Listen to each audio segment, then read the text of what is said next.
5 o'clock is our time. San Antonio's first news. Good Thursday morning. I'm Charity McCurdy. Among our top stories, VP nominee Tim Walz delivers his acceptance speech at the DNC, and search warrants have been issued in a local voter fraud investigation. We'll have details, first traffic and weather together every 10 minutes in mornings.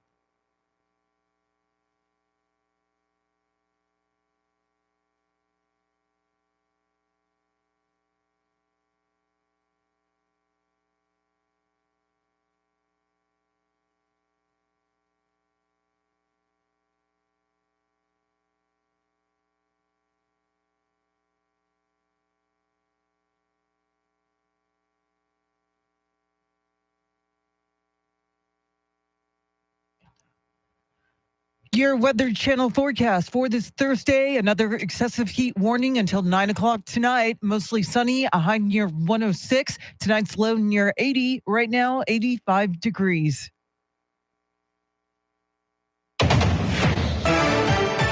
Well, day 3 of the Democratic National Convention is in the books in Chicago. Fox's Jeff Manasso has more on Decision 2024. It was called Walz Wednesday here at the DNC in Chicago as the Minnesota governor and VP hopeful accepted the nomination as Kamala Harris's running mate. When we fight. The theme on Wednesday night, Fight for Our Freedoms. Other notable speakers, former House Speaker Nancy Pelosi and former President Bill Clinton. If you vote for this team, if you can get them elected, you will be proud of it for the rest of your life. The Democratic base electrified, but will it translate to votes outside the United Center? But there's also been chaos as far-left activists continue protests that have led to the injuries of Chicago police officers and to dozens of arrests.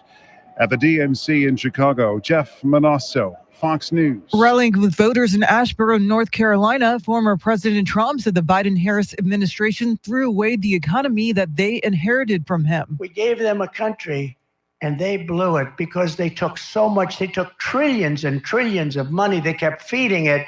And that's what caused, along with their bad energy policies, that's what caused this tremendous inflation, which is destroying the people of our country. Trump stood behind bulletproof glass at his first outdoor rally since his attempted assassination in Pennsylvania in July. Bexar County Sheriff Javier Salazar was in the spotlight last night, speaking at the DNC in support of Kamala Harris, who he claimed has done a better job on the border than Trump. Now, Kamala, on the other hand, has been fighting border crime for years. She's gone down to Mexico and worked to stop the traffickers. And when the traffickers didn't stop, she put him in jail. Despite previously complaining about efforts in dealing with border issues, Salazar told the crowd Harris knows how to enforce the law and he supports her campaign. And 7 Guatemalans have been busted by police from their own country in connection with the deaths of dozens of migrants who died in a tractor trailer in San Antonio. Fox's Jill Nato has more. Back in 2022, 53 migrants from Mexico and Central America suffocated to death inside a trailer abandoned in San Antonio. Authorities said 2 men in the truck cab knew that the trailer's air conditioning unit wasn't working. They were arrested soon after. 4 Mexican nationals were also arrested in 2023 in connection with those deaths. Now, 7 Guatemalans have been arrested in what local police say was a collaborative effort with U.S. Homeland Security. The men accused of sharing routes, stash houses, trucks, and trailers in a human trafficking operation. Jill Nato, Fox News. A mother is facing charges after leaving her 22-month-old daughter in a hot car in Corpus Christi for 5 hours during triple-digit highs. The girl was pronounced dead at the hospital. It's the second hot car child death in Texas this summer. The first was in Houston in early July. Texas Attorney General Ken Paxton's office is investigating claims of voter fraud in Bexar, Frio, and Atascosa counties. The 81st Judicial District Attorney's Office notified the AG's Election Integrity Unit in 2022 about claims of election fraud and vote harvesting during that year's elections. A 2-year probe turned up enough evidence to result in the execution of search warrants on Tuesday. Well, transgender Texans will not be able to change the sex of their driver's license under a new policy that's being rolled out this week. And civil rights activists say it's alarming. We have to use our IDs for every part of life, to vote, to drive, to buy alcohol. And so it's really just about basic dignity. Jonathan, Talk to him. Good morning, everybody. Who's in here? I have to look it up. Sam, Echo 5 Hotel Rooster, Tim, Woo! Jacob C. Hernandez. Woo! I think that's everything. Yeah, a few of you contacted us yesterday. And Andrew Kemper was not here. Andrew runs this YouTube video, so that's why we were off the air yesterday, but we will now be back for the foreseeable future.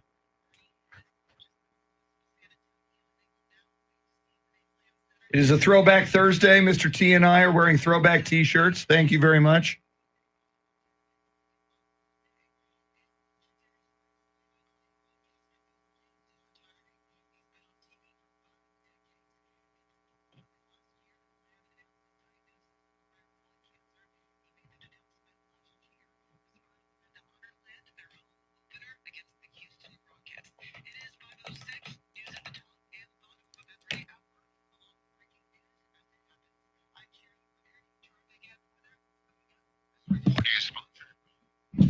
What the hell? Look at this shit.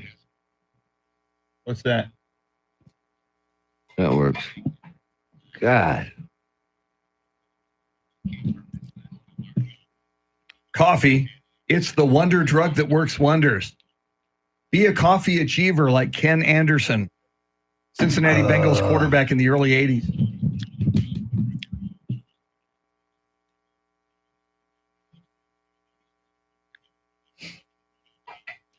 Amen, Travis. They were awesome. They just play a complete game, man. It's fun to watch. I love baseball, and this is pure baseball. But apparently the catcher did not get the memo from the Nevada team. There's no crying in baseball. Yeah.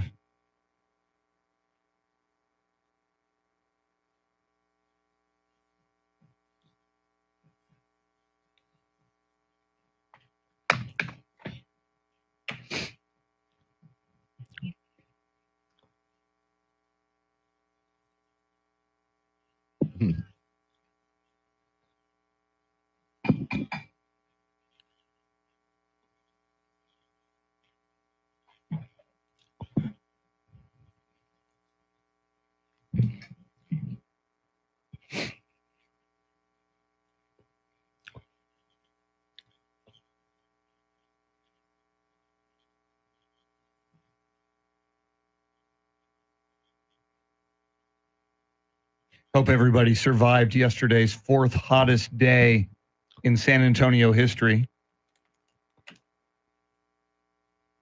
So I guess James Taylor never came back. He's like, you bump me, I'm bumping you. Yeah.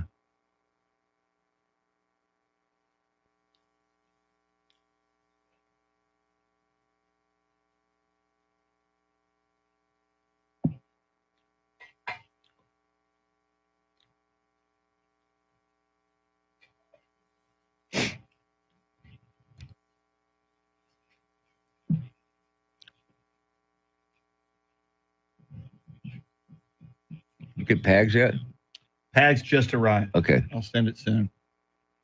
Kemper heard Rooster's talk back yesterday. Yeah, Rooster with more shout outs in that talk back than any before that I'm aware of. Yeah. You got about 5 or 6 in.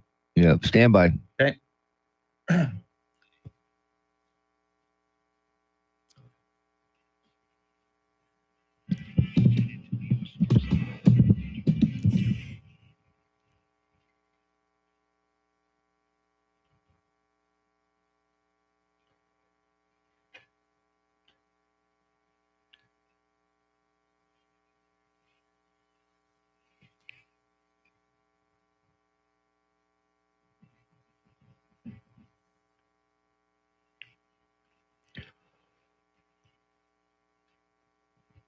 Welcome into this beautiful day, Thursday, August 22nd, 2024, night number 4, and the final night of the Democratic National Convention tonight. 14 days until Taylor Swift's boyfriend opens up the NFL season against the Baltimore Ravens. 19 days until the first debate between Donald Trump and Kamala Harris 63 days until OpelkaCon 2024, 70 days until Halloween, and 75 days until the 2024 election. What could possibly go wrong? Charity McCurdy, yesterday, the fourth hottest day in the history of San Antonio. Oh, yes, it was brutal. I thought we were going to only hit 106, 107, but it apparently got really, really hot, especially with that heat index. And here we are again, yet another excessive heat warning. Yeah, till 9 o'clock tonight, which means that the Starbucks pumpkin spice lattes are out today. Since it was 108 in San Antonio yesterday, they're out today. Charity will be at Starbucks right after the show for that pumpkin spice latte. Now, Mr. T, while Charity and I were sweltering in 108-degree heat officially in San Antonio, the people in your hometown, Floresville, said, hold our beer. Yeah, 114 degrees in Floresville yesterday. That's according to Chris Suchan. How is it 6 degrees hotter? South. Wow, but it's not that far I know, south. it's south. You're not in Guadalajara. You're in Floresville. Sometimes we wonder because it gets hotter out there. Wow. Yeah, 114. That is insane. I walked out of my back porch yesterday afternoon right after the Little League baseball game. By the way, go Bernie. They did it, yeah. Walked outside and turned around and walked back inside. It was that hot. No reason to be out in this unless you have to. No, seriously. At all. Yeah, we'll be all over the weather once again today. But man, what a day it was yesterday. Kemper saying in the YouTube chat right now, when she got out of work, her car temperature was 118. Wow. Yikes. All right. Wow. Well, speaking of the weather, let's get this party started with traffic and weather together.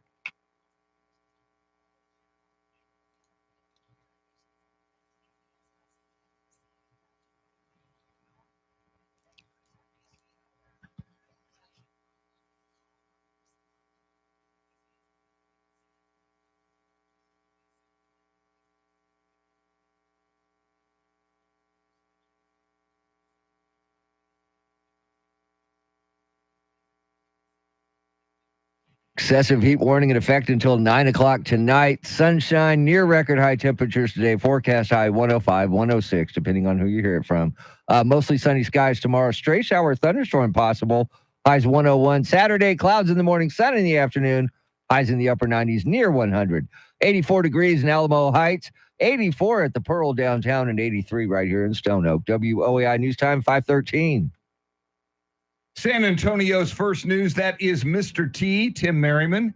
She's Charity McCurdy. Charlie Parker in the next hour with Those Were the Days. Charlie will join us at 8:20 in studio. Randy Beamer as well in the 8 o'clock hour. Andrew Zimmel and EJ Pacheco flying the Millennium Falcon. Andrew manning the YouTube stream. Go to 1200 WOAI on YouTube.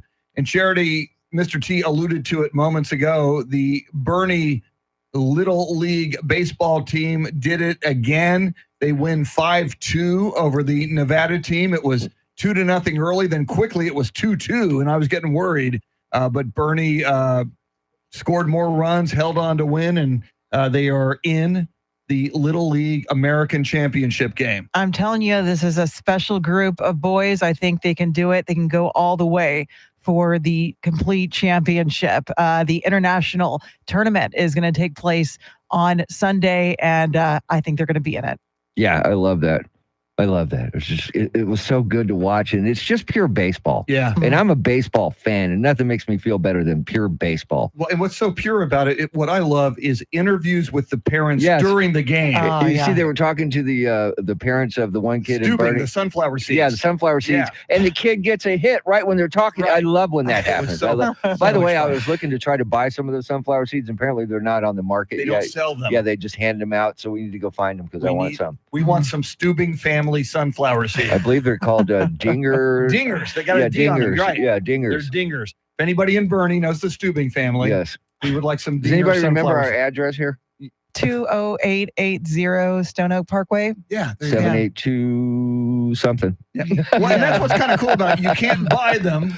You Yeah. have to either know the family or know somebody. And they or- make them right in their house, and the kid helps bottle them up. And apparently they're very good. So Less cool. salt than the ones that you buy. Yes. The original, the David sunflower seeds, which I loved when I was a kid. But Nice. yes, there's a lot of salt. And Charity, you could wash it down with a pumpkin spice latte from Starbucks. Yeah, plenty of seeds in that. Yeah. All right, lots to cover. And wow, a major announcement yesterday from the Spurs and an iconic television play-by-play man. We'll talk about that coming up as well. WOAI News Time, 5:15. And we're back. Hey, everybody. I'm Sonny Melendrez from Magic 105.3. He popped up on my Instagram feed the other day. Did he? Yeah. Wow. They put people they want you to follow. Yeah. Guess what? I didn't follow. You should follow Sonny. Come on. He's the Bill Land of Oh, there they are. Yeah. The kid on the right, that's the pitcher. That's the one whose favorite band is the Beatles. Gotta Good love man. that, man. Good man. And very good parents. Wow, Jacob C. Hernandez and Lavernia lost power yesterday. Bummer. Wow. It's not a good time. Who's your power company in Lavernia? That would be Phelps. Is it? Okay. Yeah. Is that Pretty sure. yours? Yeah. Wow, you're lucky in that case. It could have been somebody hit something or, who knows. But it happens.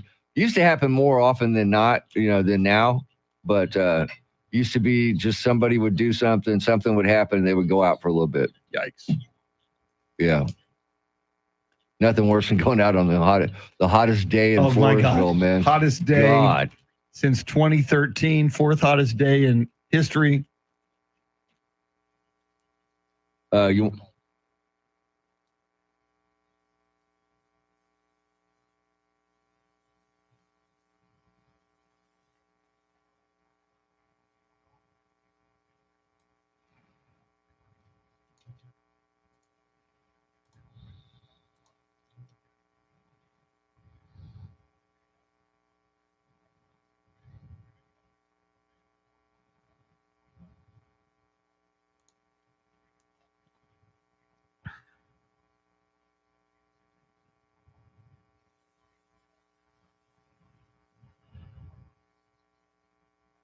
All right, we're back. Sorry. Taking care of a little business. I'm ready for it. Just call when you want it. Okay. It's only 23 seconds, so we can fit it in. Let's go live to Starbucks. Well, and I can say let's. And here's Charity ordering her. Notice how she disguises her voice? Right. Doesn't want anybody to know it's her. That's what it is. Wait, how does it? Can you play it for me real quick? How does she? I don't want.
Just ahead of headlines, traffic, and weather together. And as we mentioned, it's a special day because today Starbucks releases pumpkin spice lattes. In fact, on the way in this morning, there's a Starbucks at Stone Oak Parkway and Evans Road, and I placed a microphone. Look at you. I placed a microphone by the drive-through. So they just opened up there. They usually open up at 5:30, but they're opening up 10 minutes early this morning because it's such a big day. Let's listen in live to the Starbucks drive-through. Can I take your order? Yeah, I'd like 50 grams of sugar, 14 grams of fat, 50 grams of carbs, some caffeine, salt, diglycerides, and a little pumpkin puree, please. 1 pumpkin spice latte. Please pull forward. Yes, the Wow. first pumpkin spice latte That's of the morning. amazing. I And can the first feel one it. of the season, Charity. Kind of got to, rub a tear out of my eye. I do there. get a little verklempt. I know.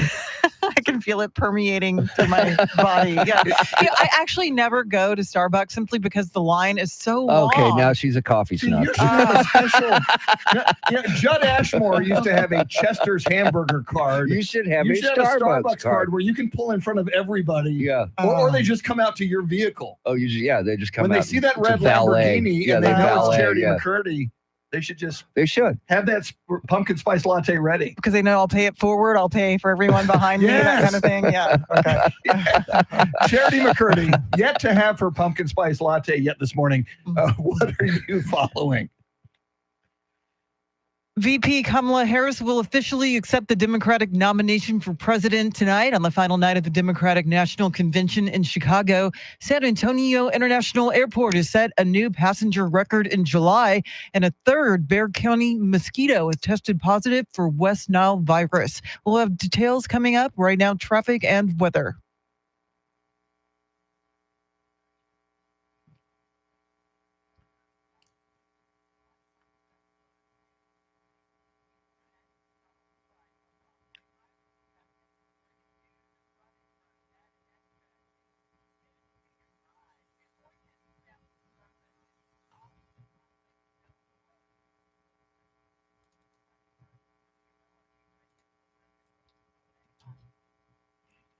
Looks like a possibility of a stray shower or thunderstorm tomorrow. We'll check in right now with News 4 San Antonio meteorologist Jeanette Kaye. Good morning, Jeanette.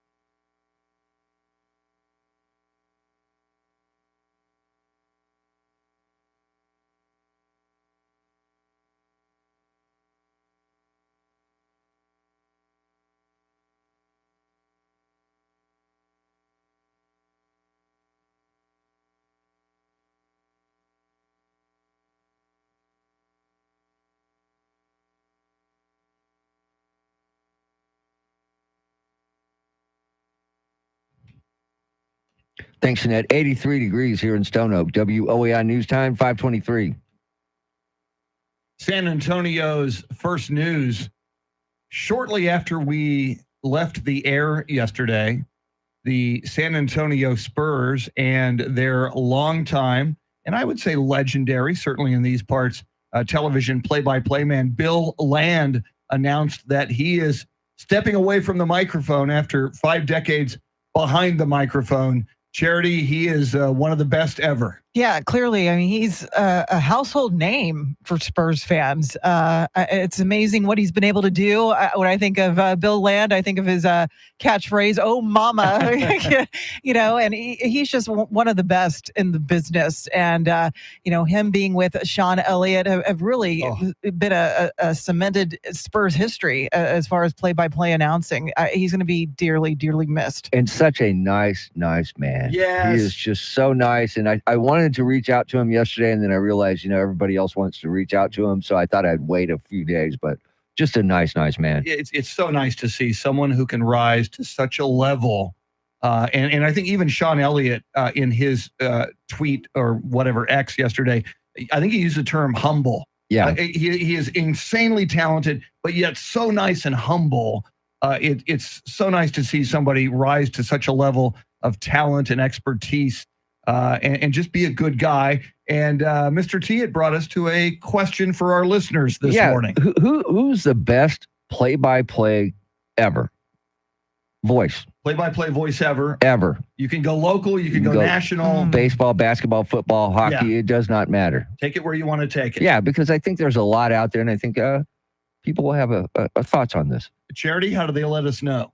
The free iHeart Radio app. You search 1200 WOAI. Look for that red circle. That's the talkback button. 30 seconds to let us know your favorite play-by-play announcer. I'll start the bidding, and I won't say he's the greatest ever, but a special place in my heart. Original Spurs play-by-play man on the radio, Terry Stembridge. Man. I was a kid. I used to love that guy. He and Gary DeLon, who used to back him up. It was like poetry, the way they described the scene and the play on the court. So I'll throw Terry Stembridge, and I'll throw Gary DeLon. So can we change it to favorite? You could take it favorite, best, whatever you want to do. Best ever. Yes. Who do you love? Yeah. So we'll start it with Terry Stembridge and the late great Gary DeLon. Mama. Your talkback's coming up. WOAI News Time 525. All right, we're back. Woohoo! Yeah, it's a bummer, man. I knew he was sick, though, so kind of expected. It wasn't a surprise. Yeah. And speaking of Terry Stembridge, I am wearing the Hemisphere Arena. Thank you. Gifted to me by Charity McCurdy. It's like pretty soon she's going to dress you every day, Chris. Yes, just so she doesn't undress me. That would be awkward. She can dress me, just don't undress me. Thank you. You set me up for that. I know, I did. I had to. Sometimes you just have to. Sometimes when they lob the softball over the plate, you got to hit it out of the park. It is a throwback Thursday. It is. Mr. T. And this one, Fiesta colors. This one was gifted to me by my daughter. Nice. not Charity, but my daughter. You don't want her to undress you either. No. That would just be weird. We don't. Yeah. I was going to say we're not from Kentucky, but I didn't want to go there. Because they have all their teeth and they're wearing shoes. So. Yeah. Woo!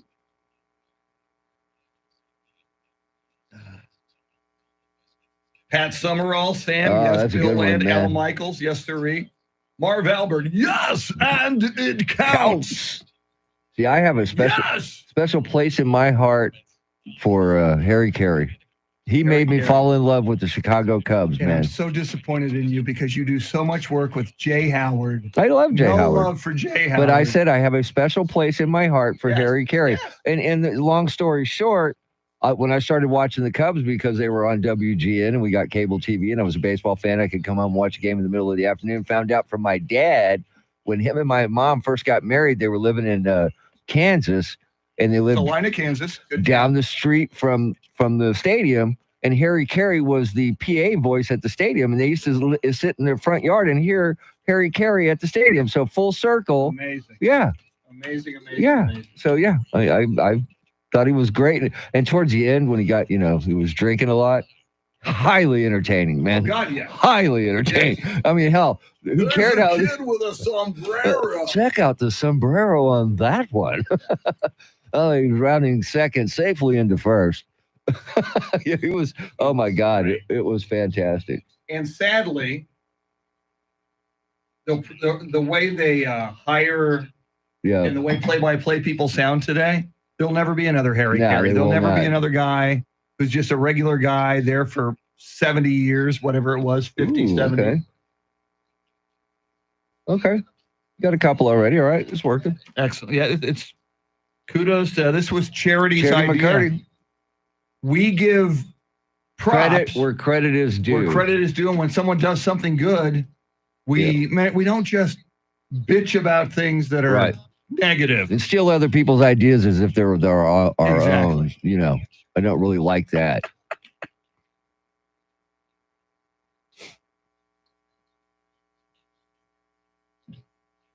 All right. Well, so two that I really would have never thought already. Yeah. Good. Oh, yeah. We like the more obscure, the better. Oh, they're obscure. All right. Well, one of them you've heard of and one of them maybe you've heard of. I don't know.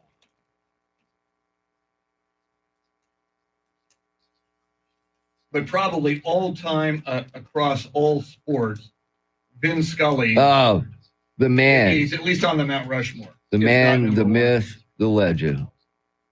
I believe, Ernesto, Dan Weiss will fill in for a while, won't he? I would think. Yeah, I think Dan Weiss would be doing it for a while because he filled in for him. Joel Myers. Joel Myers. Way back God, in the day. Joel Myers. He was tremendous. Joel Myers. Guy had the deepest. Remember, and there's photos of Joel Myers. Remember when Andrew Ashwood brought in those two porn actresses? Yes. And I've yes. got some photos of Yes. Andrew with them because I was there that day. And I may have Joel Myers posed Oh with my them. God. And there were two porns. I'm not a big porn guy, so I didn't recognize their names, but there were people in the building going, "Oh my God." Yeah. It's whatever yeah. the names were. It's Sonny Leone. Chesty Betsy. Sonny and, Leone, and I Yeah. forget who the other one yeah, was. but I've yeah. got those photos. I've got Yeah. Andrew posing with it. Pamela. Pamela. She had a Amazon. boyfriend. Yes. Not the guy she No. married, but her boyfriend Yeah. went in and was Yeah. like, he had to come to the station Yes. because these were his Yes. Favorites. favorites Yeah. ever. It was Because I remember we brought her on with Don Harris. And of course, Don was embarrassed and distancing.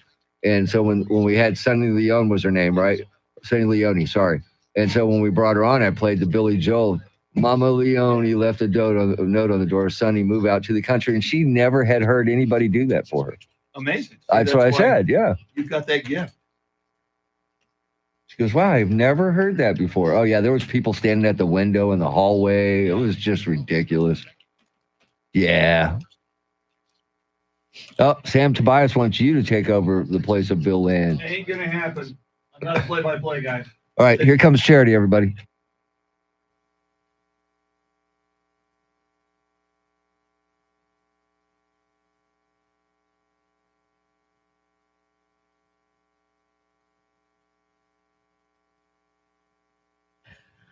.531 is our time. San Antonio's first news. Good Thursday morning. I'm Charity McCurdy. Among our top stories, VP Kamala Harris will close out the DNC tonight, and record travels being reported at San Antonio's International Airport. We'll have details, first traffic and weather together every 10 minutes in mornings.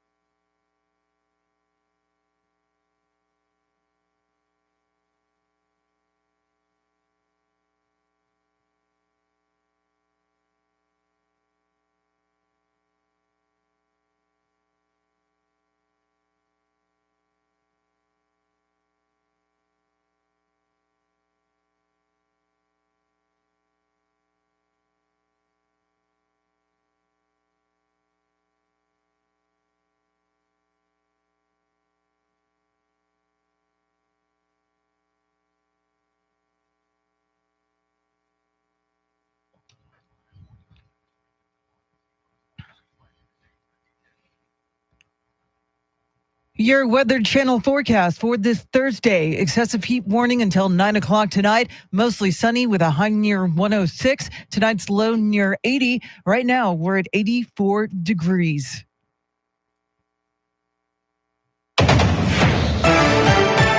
On night 3, the Democratic National Convention wrapped up with Minnesota Governor Tim Walz delivering his keynote speech where he praised VP Kamala Harris and called on voters to go to the polls in November. Kamala Harris is top. Kamala Harris is experienced, and Kamala Harris is ready.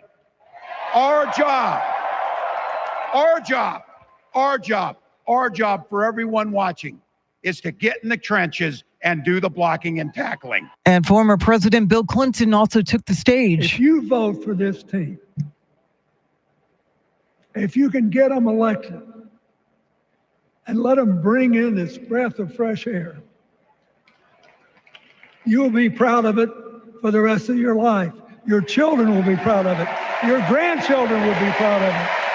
Other speakers included Oprah, former House Speaker Nancy Pelosi, and Transportation Secretary Pete Buttigieg. And San Antonio was also in the spotlight. In a roughly 2-minute speech, Bexar County Sheriff Javier Salazar claimed former President Trump isn't really interested in protecting the southern border. When Donald Trump comes down to Texas, stands next to officers in uniforms just like mine, he's not there to help us. Don't think that, not for a second. He is a self-serving man. Salazar also referenced a bipartisan border security bill that Senate Republicans blocked back in May. Vice President Harris is expected to formally accept the presidential nomination during her remarks tonight. Meanwhile, former President Trump campaigned in North Carolina yesterday as he continued a week of touring battleground states. Here's Fox's Gernal Scott. The Asheboro, North Carolina rally was the first such outdoor event since former President Trump's wounding in Pennsylvania. Bulletproof glass bracketed the stage he was speaking from. The former president kept up attacks on Democratic nominee Kamala Harris and continued to push his branding of the GOP. People want to see common sense. You know, we're the party of common sense. It's not conservative, liberal. This North Carolina stop is the only event so far this week where Republican VP nominee J.D. Vance appeared with the former president. Gernal Scott, Fox News. San Antonio International Airport officials are reporting a record number of passengers in July. There were more than 1,032,000 people arriving or departing last month. It's only the second time the airport reached the million passenger mark. The city's aviation department plans to add another parking garage, increasing capacity from about 500 spaces to nearly 2,000. The city hopes to have the garage completed by 2027. Well, new rules for driver's licenses are upsetting civil rights groups. Michael Board reports. Transgender Texans will not be able to change the sex on their driver's license under a new policy that's rolled out this week. Jonathan Gooch with the group Equality Texas says that could potentially block transgender people from buying alcohol or even voting. There are many touch points in the state of Texas where a Texas ID is required. He says transgender Texans can vote with a passport, but the rule change, he says, creates a double standard. Last year, the state attorney general tried to get information about transgender Texans from the Department of Public Safety. That was shot down by the agency. Michael Board, News Radio 1200 WOAI. Health officials are reporting a third Bexar County mosquito has tested positive for West Nile virus. The mosquito was reportedly found near Highway 90 and Cagnon Road in southwest San Antonio. Public Works crews are fogging and treating several parts of the county where West Nile has been discovered. Well, the Bernie All-Stars Little League team picked up a big win, and now they're headed for the championship game this weekend. 3 Bernie pitchers combined to give up just 2 runs, beating the Henderson Nevada All-Stars 5-2 yesterday. The Bernie team, representing the Southwest, continues to dominate their opponents with outstanding pitching and stingy defense. Bernie has outscored their opponents 18-3 in the last 3 games. At a Bernie watch party, this student who has friends on the team tells News 4 he thinks they're going to win it all. They can win it all because they're a great team and they don't give up. Bernie will have to wait and see who they play when they take the field next Saturday afternoon at 2:30. Eric Lycum, News Radio 1200 WOAI. Well, the CDC says the U.S. birth rate appears to be at a new low. Data out this week shows the U.S. birth rate fell by nearly 23% between 2007 and 2022 and dropped again last year. Population experts say there could be several reasons for the decline, including the high cost of having children, concerns about the future, and that it's more socially acceptable now to not have children. It is 5:37 now with breaking crime news from around the country. Here's Nancy Grace.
Traffic and weather together in a minute, but first, a check of your money and the world of business. We say good morning to Ed Corey live at the Bloomberg News Desk.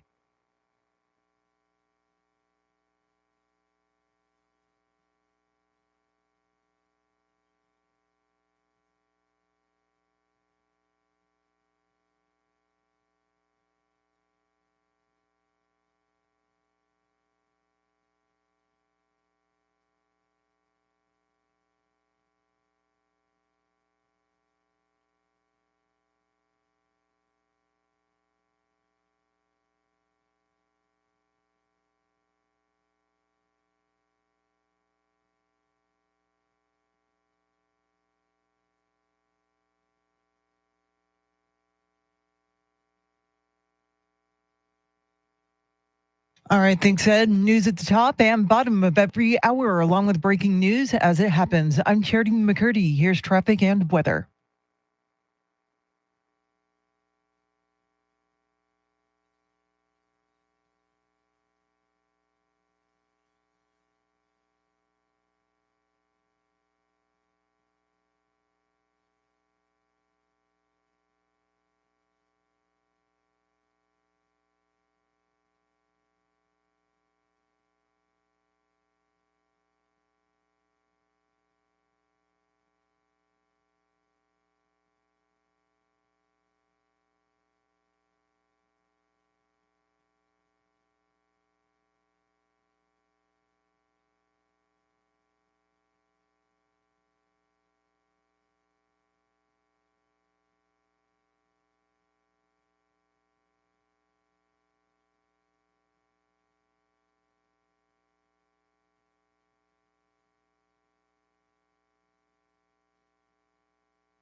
San Antonio's first news, Charity McCurdy, Mr. T, Tim Merriman. I'm Chris Duell. Last night was night number 3 of the Democratic National Convention. Oprah made an appearance, and while the headliner was vice presidential candidate Tim Walz, Bubba showed up, the Elvis of politics, former President Bill Clinton. I'll be so happy when she actually enters the White House as president, because she will break my record as the president who spent the most time at McDonald's. Come on, y'all thought he was going to go somewhere else. Yeah, didn't you? there he is. Bill Clinton is back, everybody. Yeah, I mean, it's what you expected from the former president. He obviously it's going to happen to all of us, but he looked noticeably older, and his voice raspier. But I think he delivered a message that kept the crowd pumped. For me, though, I have to say that the highlight of the DNC was Minnesota Governor Tim Walz's son, Gus. Oh. I mean, that brought me to tears, seeing how his son, Gus, his daughter, Gwen, reacted when he was talking about the difficulty of going through those IVF treatments and his love for his children, and seeing his 17-year-old son get up and point to his dad and say, "That's my dad." It was just so heartwarming to see. And I didn't realize, but apparently he has a nonverbal learning disorder, ADHD, and an anxiety order. So that's, also another reason why his heartwarming reaction has really gone viral and resonated with a lot of people. Yeah, and he had former student athletes that played under him when he was coach come out to welcome him, the Minnesota governor. And, of course, he walked out to John Cougar's small town, which is smart. Yes. Very, very smart. Well, and he went out to Neil Young's Rockin' in the Free World. And as they mentioned, he asked Neil Young for permission to use it. Which is something that other people Neil Young don't said do. yes, and Neil Young has used a cease and desist letter to the Trump campaign for using that very song. Yeah, it just look, the excitement is in that building, and let's just see if they can keep it up tonight when Kamala Harris gets on stage and accepts the nomination. Yeah, it's the big night tonight. And Charity, I got to say, just listening to Governor Tim Walz's speech, there's really not another major, certainly on this level, politician, a presidential or a vice presidential candidate who seems like this guy. He seems like down to earth a little bit. A regular guy. He Yeah. seems like your high school football coach. He seems like your social studies teacher in high school. And of course, you throw in his 24 years of service in the National Guard. What a life he's led. Yeah, his identity as a dad, I think, has really played a central role in his rollout as the American people are trying to get acquainted with who exactly Tim Walz is, but it seems to be playing in his favor. And I think it's going to be a huge night for Kamala Harris. I mean, she's had all of these high-profile speakers singing her praises. I think she has a lot to prove tonight because she's had some amazing speakers take that stage at the DNC, and you want to see if she brings that same energy. See, I missed when Oprah was out there. Did she come out and say, "You get a vote, you get a vote, you get a vote, everybody gets a vote"? It would have been a very nice opening for Oprah. Lots more coming up. We've got all kinds of coverage on the DNC at 6:40. White House correspondent John Decker will bring us the latest and give us a preview of what to expect tonight from Kamala Harris. Coming up, flashback. And as Bill Land walks away from the Spurs play-by-play microphone, we're asking you, who is the greatest play-by-play person ever? WOAI News Time, 5:45. And we're back. She should have done that, man. That would have been hilarious. Tim, Travis, M1A1, Kemper, Echo, 5 Hotel, Rooster, Sam, Rooster, Ernesto. What is up? Halftime highlights, man. One of my favorites.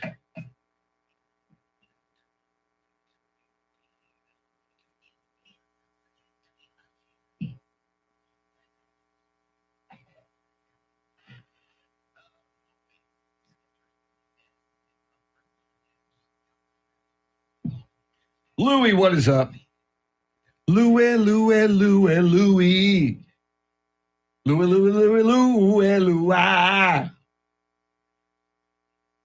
Yeah. Good morning, everybody.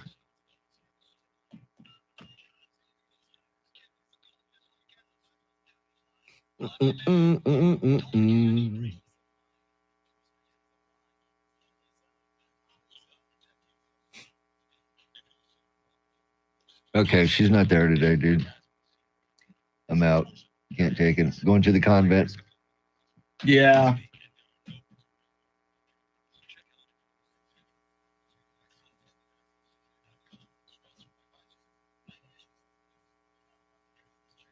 Like a Christmas tree.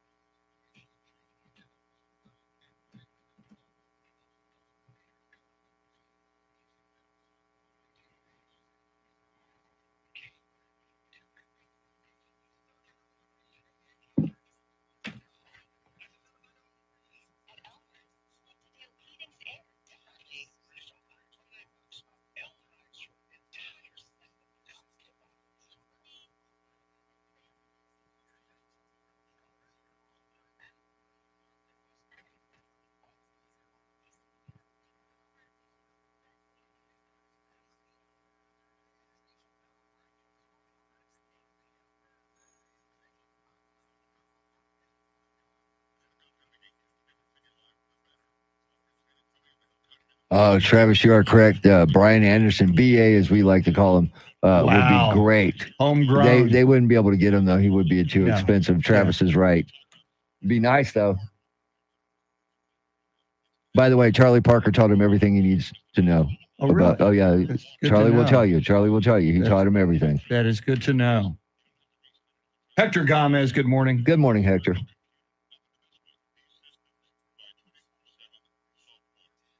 $2:30 Saturday. So right after the Florida State game. I can see that before the concert in Houston on Saturday. Good. It's on ABC, I believe. Okay. Yeah, it is. It's on ABC Saturday, and then ABC Sunday will be the international against the Americans. Okay. For the all-around championship. That Chinese Taipei team is tough. So is Mexico. The ones from Matamoros, right across from Brownsville. That would be cool, wouldn't it? Yeah, Bernie Texas, versus Mexico. Hell yeah. Texas versus Mexico. Hopefully it works out better. Trump could come out and build a wall on the third base field. right before you get third base, and so that Mexico could never get to third base. And make Mexico pay for it. Yeah, that'd be great. Mexico's pretty good, man.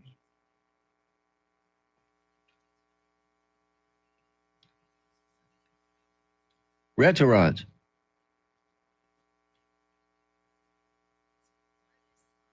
Travis, 14:30 ABC Saturday. Thank you, Travis.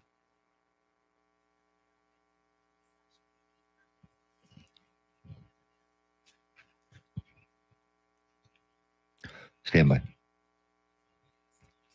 We hop into the DeLorean. We will activate the flux capacitor, accelerate to 88 miles an hour, and go back in time. See if you can figure out what year we land in. Let's play flashback.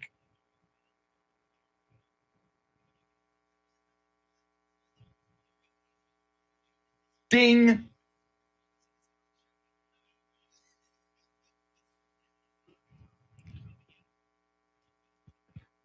Yeah, I don't think Bert so. Convey. I don't think so.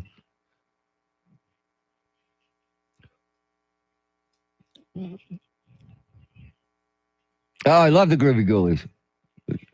The Dangerous Drac. Woo! Kiki D. Nice overalls.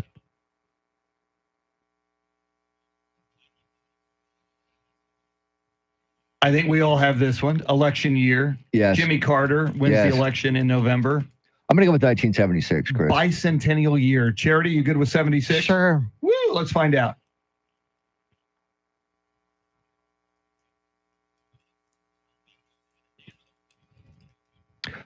Man. And Kiki D went on Elton's last tour. That Yes. Elton John at Dodger Yes, Stadium. yes, Kiki D yes, comes that's out right. She did. and does the duet with him. It's very Yes. cool. I was sad because the Groovy Ghoulies, it was their last season. I love that. It was a great cartoon. Charity, what stories are you following? The final night of the DNC will feature VP Kamala Harris delivering her acceptance speech. Former President Trump continues to counter-program the DNC, holding his first outdoor rally since his assassination attempt behind bulletproof glass. And another child has died in Texas after being left in a hot car. We'll have details coming up right now, traffic and weather.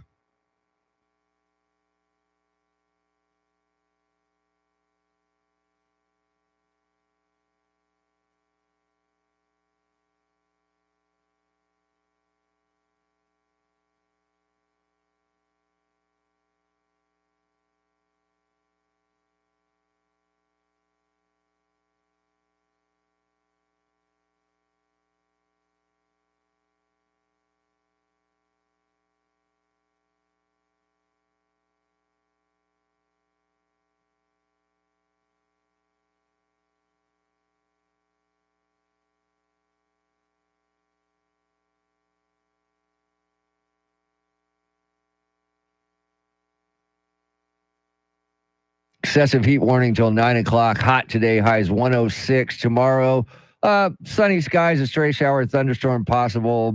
Yeah, it is. Highs 101. Saturday, some clouds and morning sun in the afternoon. Highs in the upper 90s, near 100. 80 degrees in Kerrville, 84 at Fort Sam Houston, and 83 right here in Stone Oak. WOAI News Time, 5:53. San Antonio's first news. That is Mr. T, Tim Merriman. She's Charity McCurdy. Charlie Parker with Those Were the Days at 6:48. He'll join us in studio at 8:20.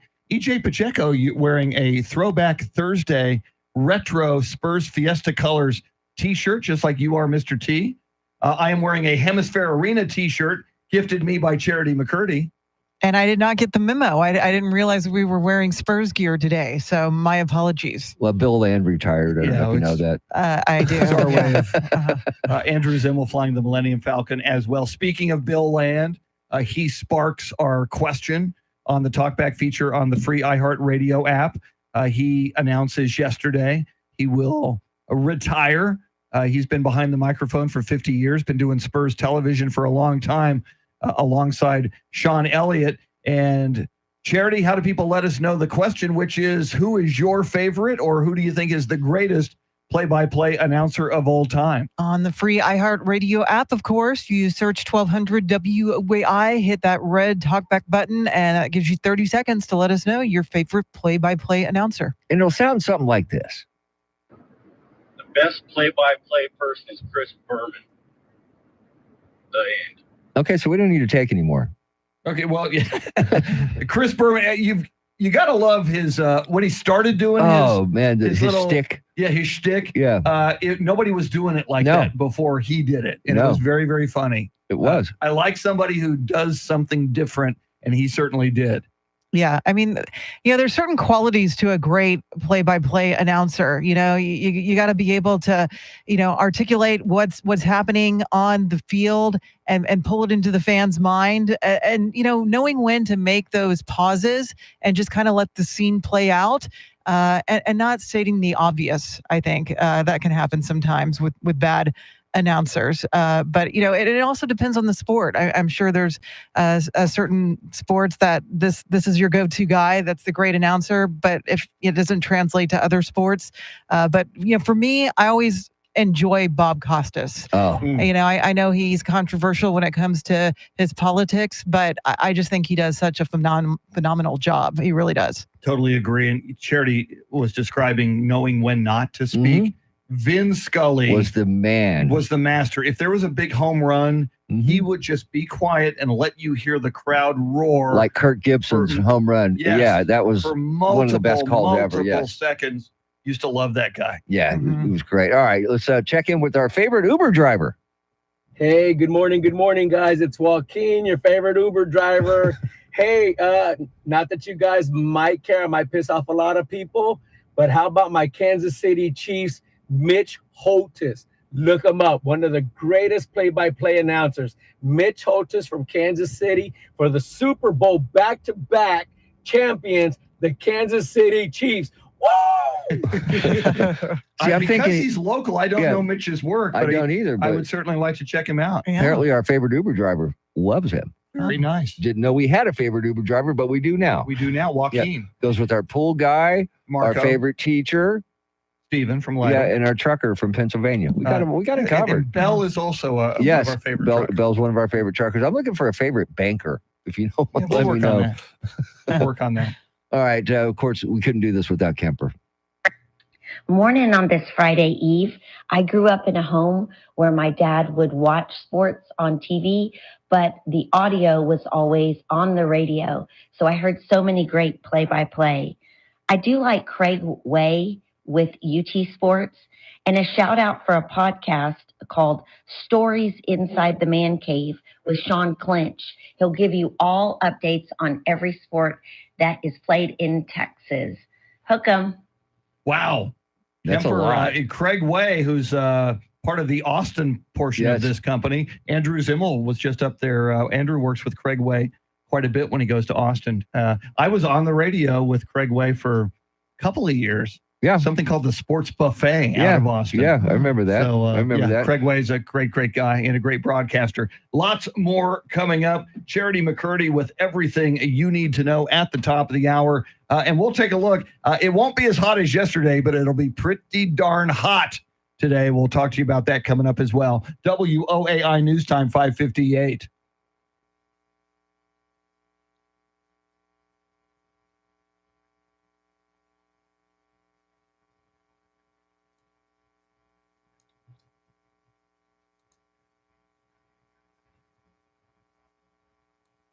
You're on. Louis, you're mentioning Bill Walton. Yes. I loved. Yes. And he just passed away, as we know, Bill Walton. Whenever I was channel surfing, I mean, if it was like some Pac-10 game that nobody cared about, I was there. And I heard he did like occasionally like a softball game, an obscure softball game out of nowhere. Bill Walton, man, he could do anything, and I would tune in. Amen. And again, somebody mentioned Chris Berman. Bill Walton was unique. He was not doing it like everybody else was doing it.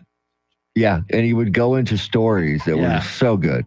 Yes. And whenever you heard Bill Walton, like on Dan Patrick, talking about the John Wooden era and what John Wooden meant to him, it was incredible. Funny story, I've told this, Mr. T knows this story. The last time the Final Four was here in San Antonio, I was on the ticket and doing a show with Andy Everett, and the segments were 12 minutes long, but we had Bill Walton, so we took it to like 17 minutes. We went long. We each got one question in. I opened up. I asked Bill Walton a question. He went about 10 minutes. with his answer. There was no way to get in a reply. Nope. And then Andy asked a question. He went And another 7. show over. And ended the 7. We got to go. We're late for a break. Thank you, Bill Walton. But it was great. That audio, I think I still have it in my ticket file. I loved every second of it. I love Bill Walton. You want to let him listen to her? Here comes Charity, everybody.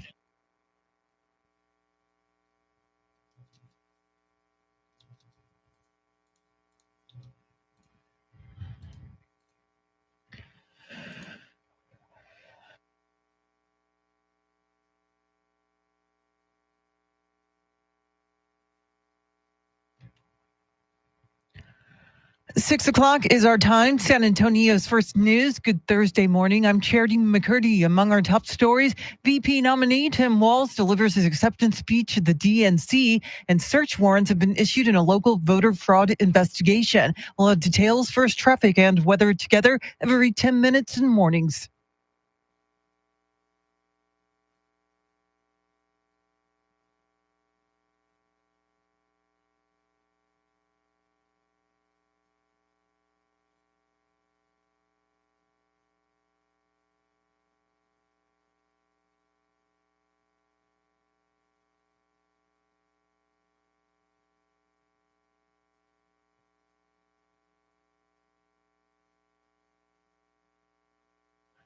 Your Weather Channel forecast for this Thursday. Excessive heat warning until 9 o'clock tonight. Mostly sunny, a high near 106. Tonight's low near 80. Right now, 84 degrees.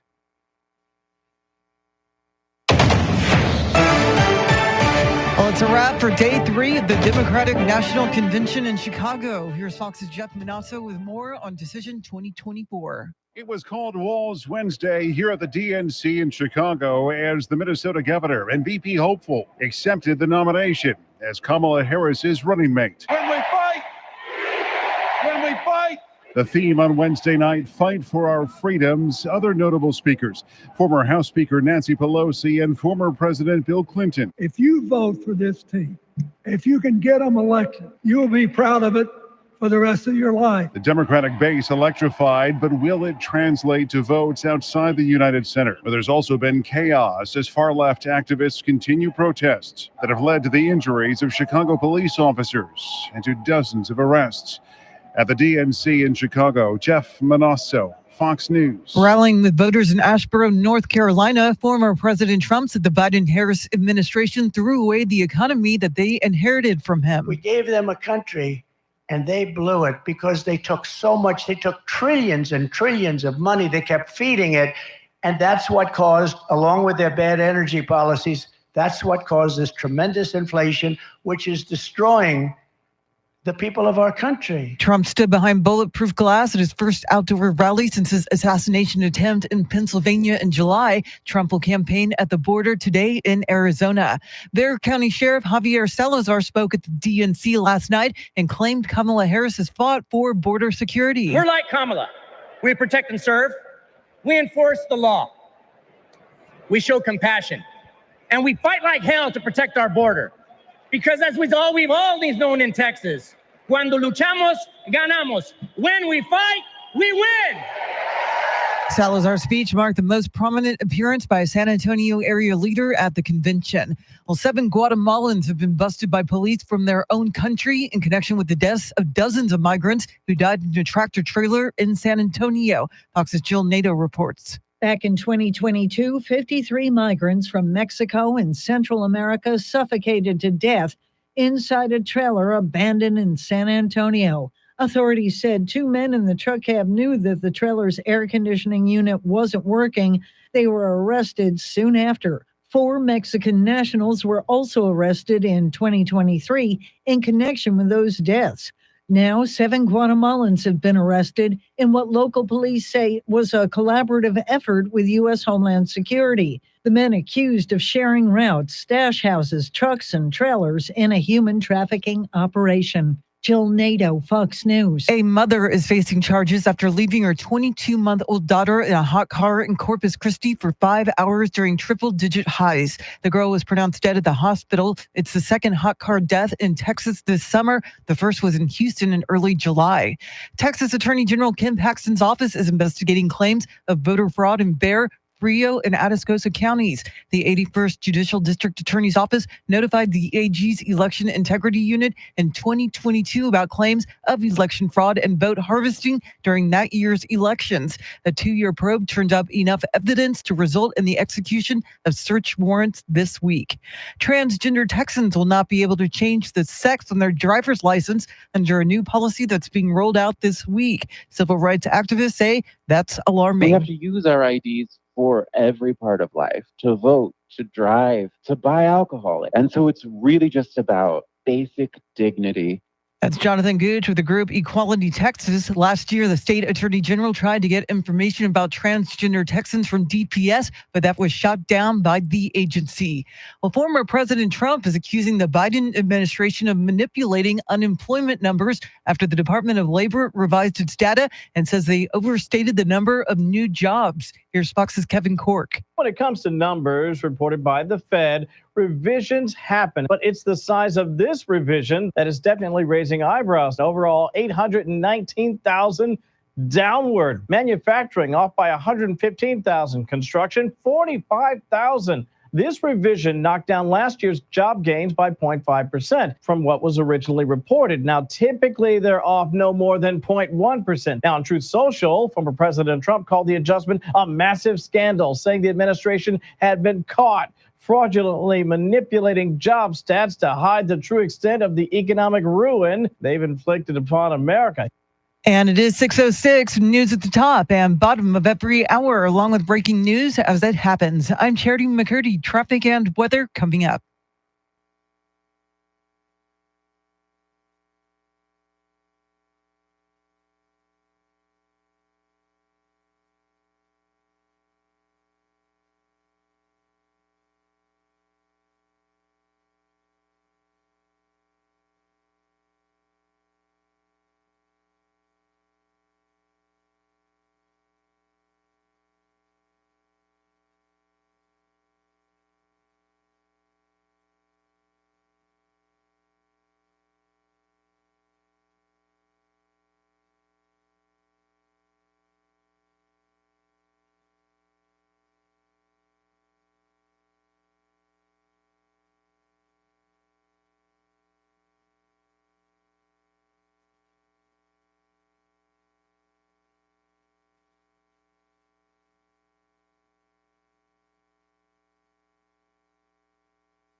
San Antonio's first news, big 6 o'clock hour is upon us. 6:40, White House correspondent John Decker, the latest from the Democratic National Convention. Tonight's the big night where Vice President Kamala Harris will make her acceptance speech. We are taking your talkbacks. Bill Land, a longtime Spurs television play-by-play man, retiring. We're asking you your favorite or your choice for the best play-by-play announcer of all time. Speaking of sports, we'll talk a little Bernie Little League. They win again. They're undefeated at the Little League World Series. They go to the championship game, the American championship game on Saturday. We'll talk about that. And the weather, yesterday, a record 108 in San Antonio, 114 where Mr. T lives in Floresville. Another hot day today. We'll talk about that coming right up. Speaking of the weather, let's get you caught up on traffic and weather together.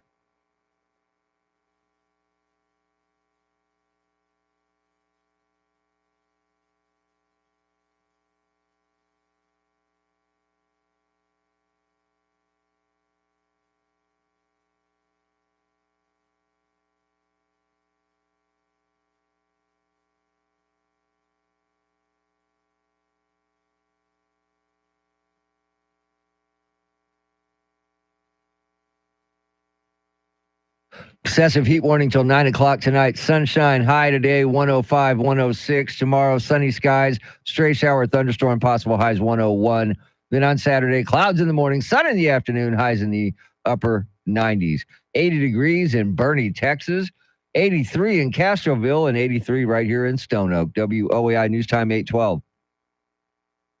San Antonio's first news, Charity McCurdy, Mr. T, Tim Merriman, Charlie Parker with Those Were the Days at 6:48. Charlie will be in studio at 8:20. Randy Beamer will join us for DNC analysis. Oh, I thought it was Friday. No. He'll actually. So since you bring that up, Randy will be in studio with us tomorrow from 7 to 9. He's a big part of our Decision 2024 coverage. Want to get his thoughts this morning at 8:40 on Tim Walz, the vice presidential candidate's speech, and everything else that took place last night. Well, yesterday, a record-breaking day in San Antonio and South Texas. 108, the official high at the airport yesterday. Hottest day since 2013 in San Antonio. Fourth hottest day on record. And Charity, that's hot. It is. It's excessive. And we're dealing with more excessive heat warnings today. The forecasted high yesterday, I think at this time we were thinking like 106, maybe 107, 108. Oh. It just goes to show you have to constantly check the latest forecast because it changes. And it was just brutal. Absolutely brutal. And now they're saying today we're going to get hot again, 106. But again, that could change and bump up to 107 potentially. Yeah, it's kind of an educated guess is a good way to put it, because you never know. Mother Nature changes her mind quite a bit. She decided yesterday to make it 114 at my house. That's hot. That's hot. If you want some good news, 8 o'clock tonight, it'll be below 100. It'll be 99. Oh, how nice. Yeah. So, there is that. You got to get the sweater out after 8 o'clock, and then it's down to another 5 degrees by 9 to 95. I'm still amazed it was 114 Yes. where you live in Floresville yesterday. How far away is Floresville from San Antonio? About 30 miles. 30 miles and a 6-degree increase in temperature. Yes. My God. Yeah, it was hot. Wow. Do you have an outdoor thermometer, T? Did that shatter? Or No, I don't no. believe in outdoor thermometers. I Or just go rain out. gauges? You don't I have do a that? rain gauge. Yes, I okay, do have a okay, rain gauge, okay. but it's way in the back, and you have to get the binoculars to see it. But Okay. the good thing is I have binoculars right on the back porch. Everybody should have them on your back porch. I'm just Okay, saying. all right. You've opened the door. What do you use the binoculars for on your back porch? Are Well- you looking at neighbors? Are you a peeping Tom? No, I don't look at my neighbors anymore. They caught me. Okay. No, what it They is, frown when I upon first that. moved out there, I had no neighbors whatsoever. And there, I live on a street that's not a thoroughfare. And if cars were driving by out there and looking a little sketchy, I would check them out and get their license number if I needed to. So you're the Gladys Kravitz I was. of the neighborhood. I caught somebody because there was a car on the side of the street. It goes around like this. And he was sitting there and he was doing something. So I get my binoculars out and I look, he had a video camera. He was videotaping. So when he saw me looking at him through my binoculars, he took off. So I got his license number, called the Wilson County Sheriff, and he goes, "You got his license number?" I said, "Yeah." And he goes, I said, "What's he doing?" He goes, "He's casing your house." They knew who this guy was. They knew that he was in the area. They didn't have quite they had a description, but not a name. And I got his license number. Whoa. And yeah, he was casing my house. They videotaped to see if we got dogs, what kind of movements going on. And then they come back and rip you off. Awful. So I stopped a crime before it happened. Good man. And I like to look at the birds. Yeah. Yeah. And the birds. Lots of excitement in Floresville. There is. It's never ending. Well, lots of excitement in Williamsport, Pennsylvania. Amen. Yesterday, and it will continue through the weekend. Coming up, we'll talk more about the Bernie Little League baseball team and what's being planned in Bernie on Monday when those kids come home. That and more will get you caught up on headlines, traffic, weather together. WOAI News Time, 6:16.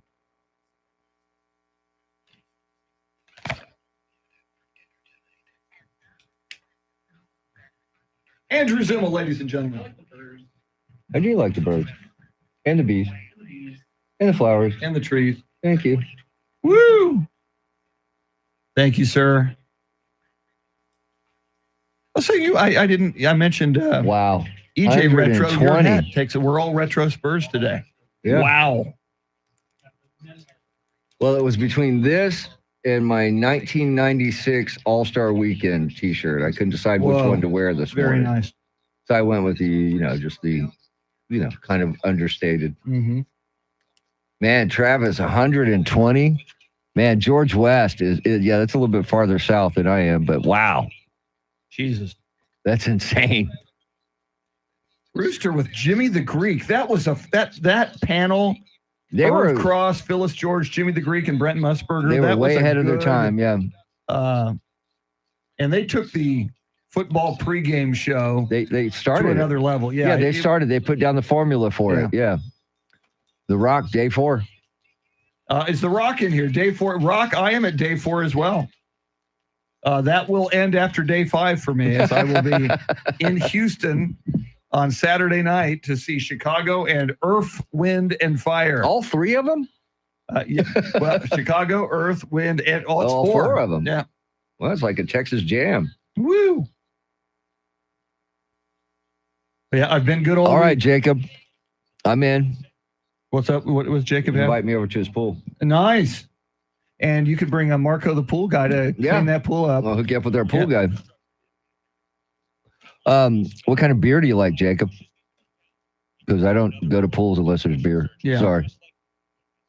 Well, the least you could do is bring the beer. That's what I'm Jacob's saying. offering the pool. I know. Okay. I'm not coming to a pool without see what you're bringing saying. beer. Yeah. Okay. What kind of beer does he like? Yes, Rooster. It's the Cynthia Taylor Mitchell, something like that. Used to be the Woodlands. And what's great about it is, I was telling Mr. T, we went and saw a concert there a few months ago. There's a hotel, forget the name of it, Beth booked it. But from the hotel to the pavilion, there is a sky bridge that is air conditioned. So you walk over these streets on a sky bridge, and then you get out of the sky bridge and you're at the concert venue. That's awesome. And then if you sit underneath the covered part, it's a lot like Verizon. Right.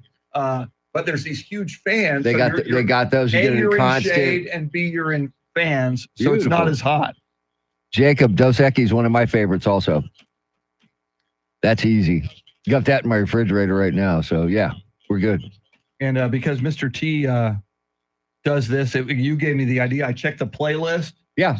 So Earth, Wind, and Fire opens, and then Chicago plays. Then Earth, Wind, and Fire comes out, and they do like 4 they do encores together? Together. See, that's awesome. it's I just love so- that. yeah, I that's love that when so that cool. happens, man. So looking forward I to dig that. that. I dig that. That's cool. And look, I love horns in a rock song. Yeah. You know? Yeah. Nothing better. And nobody better at No. horns and rock and roll than Chicago. Or Earth, Wind, and Fire, Yeah, man. oh, yeah. You know, you can say what you want. Yeah.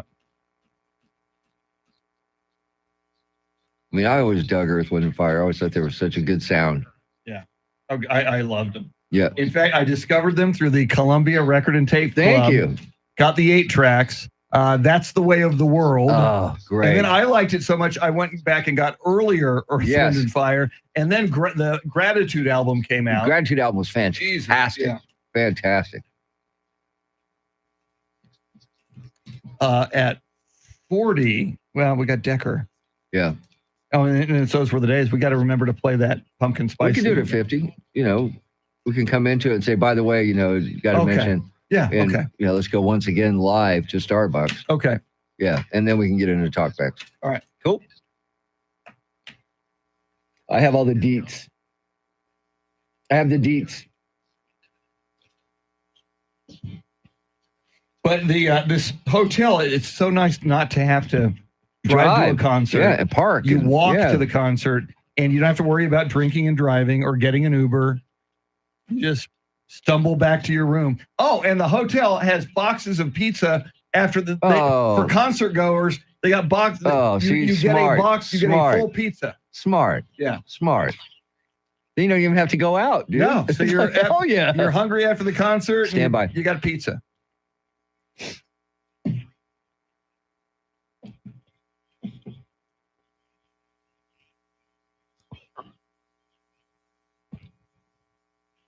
Just ahead of headlines, traffic, and weather together. And the boys from Bernie are undefeated and headed to the American Championship game at the Little League World Series. We'll talk about that coming up. Charity, what stories are you tracking?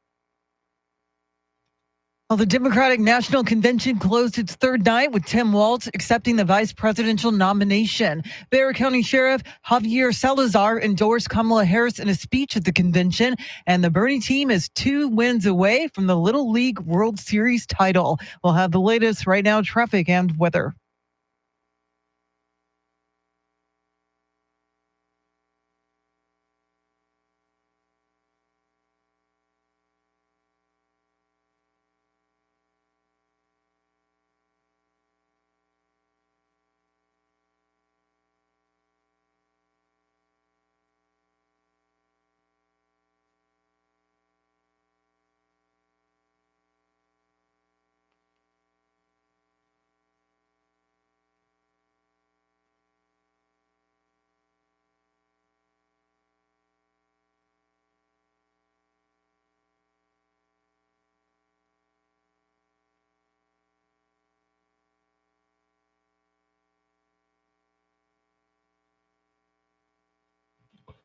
Excessive heat warning till 9 o'clock. Hot today. Highs 105, 106. Tomorrow, highs 101. A stray shower thunderstorm possible.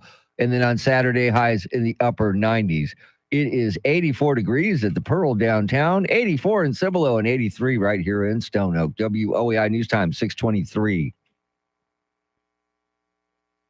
San Antonio's first news coming up at 640. White House correspondent John Decker, the latest from the Democratic National Convention, where tonight Vice President Kamala Harris will make her acceptance speech. We'll get a preview of that coming. Charlie Parker also in the next half hour with Those Were the Days. But Charity, you were just reporting on it.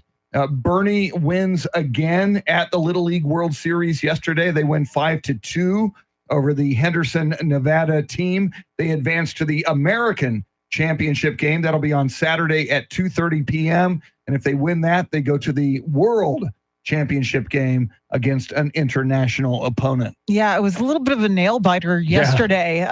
Bernie took the lead after one inning at 2-0. And then the second inning, I guess Mountain West got a run. But I get once Bernie changed out their pitchers, it seems like things really started going their way.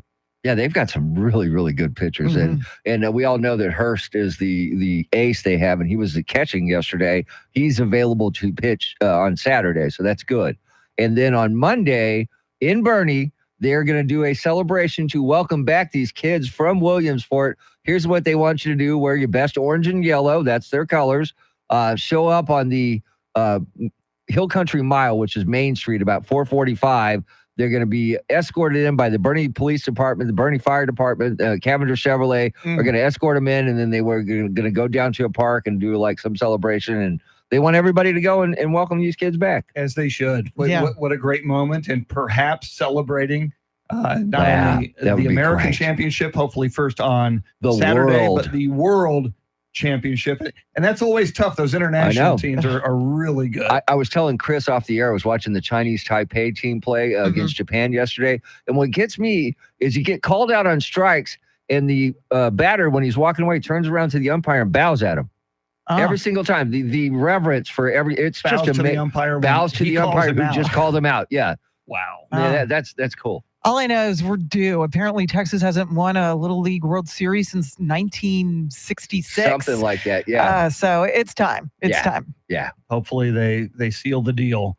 It's gonna be tough, man. Gosh, they are amazing. We've been talking about them all week. There's some amazing individual stories there as well. And don't forget the Dingers Eats. The sunflower seeds by the Stubing family. Yes. Yes. We want some of those sunflower seeds. You Yes, we can't do. buy them. You can't. You got to know somebody in the family or on the team. And we are working on that. Coming up, Charity McCurdy with all the big stories you need to know about on this Thursday morning, right at the bottom of the hour. Then White House correspondent John Decker with the latest from the Democratic National Convention. WOAI News Time 626. Woohoo! You're not doing that over there. They're not doing that over there.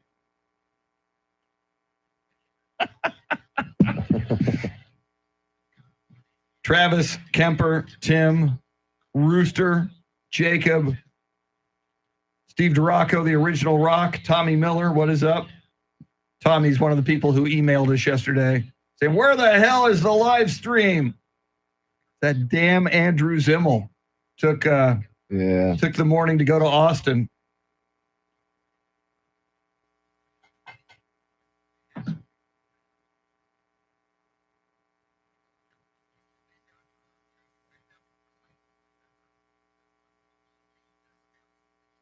Woohoo!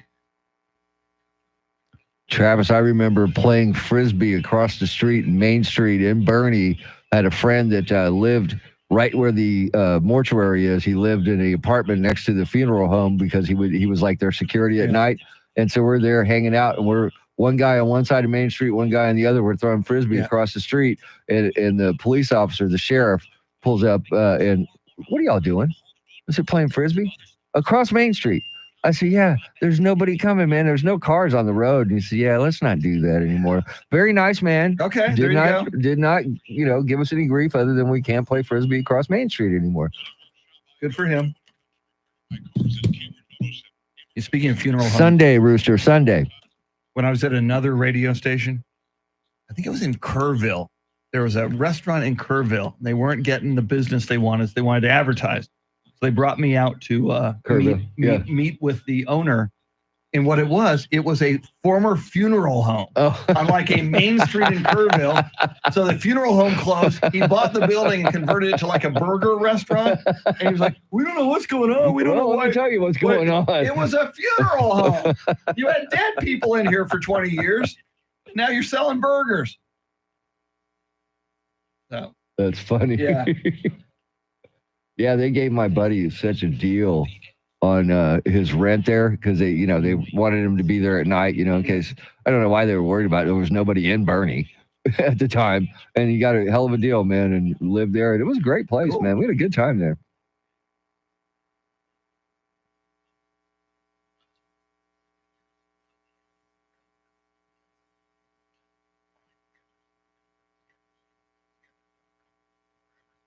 All right.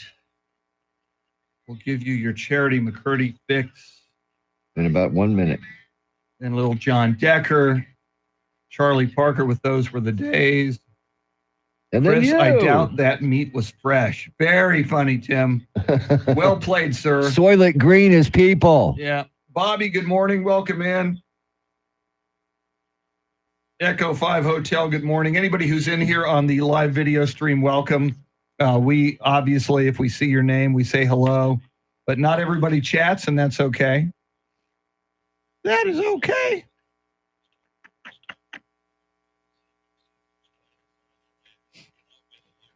Oh, the stretch. All right, here comes Charity, everybody. Have a good time.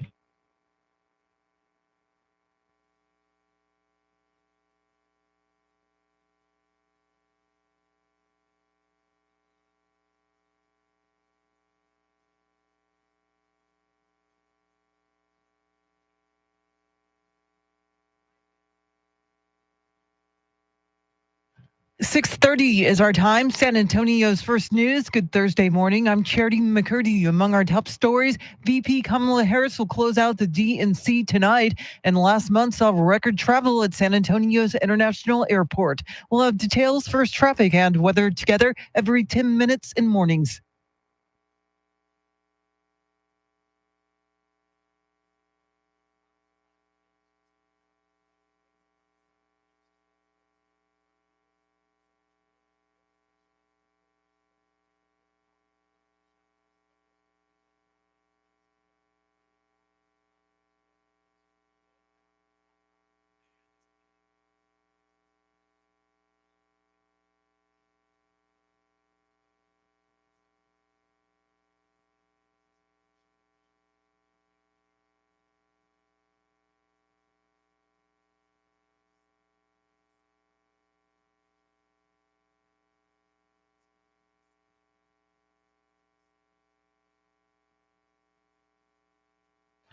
Your Weather Channel forecast for this Thursday: excessive heat warning until 9 o'clock tonight. Mostly sunny, a high near 106. Tonight's low near 80. Right now, 84 degrees. On night 3, the Democratic National Convention wrapped up with Minnesota Governor Tim Walz delivering his keynote speech, where he praised Vice President Kamala Harris and called on voters to go to the polls in November. Kamala Harris is top. Kamala Harris is experienced, and Kamala Harris is ready. Our job for everyone watching is to get in the trenches and do the blocking and tackling. Former President Bill Clinton also took the stage last night. If you vote for this team, if you can get them elected and let them bring in this breath of fresh air, you will be proud of it for the rest of your life. Your children will be proud of it. Your grandchildren will be proud of it. Other speakers included Oprah, former House Speaker Nancy Pelosi, and Transportation Secretary Pete Buttigieg. San Antonio was also in the spotlight. In a roughly 2-minute speech, Bexar County Sheriff Javier Salazar claimed former President Trump isn't really interested in protecting the border. When Donald Trump comes down to Texas, stands next to officers in uniforms just like mine, he's not there to help us. Don't think that, not for a second.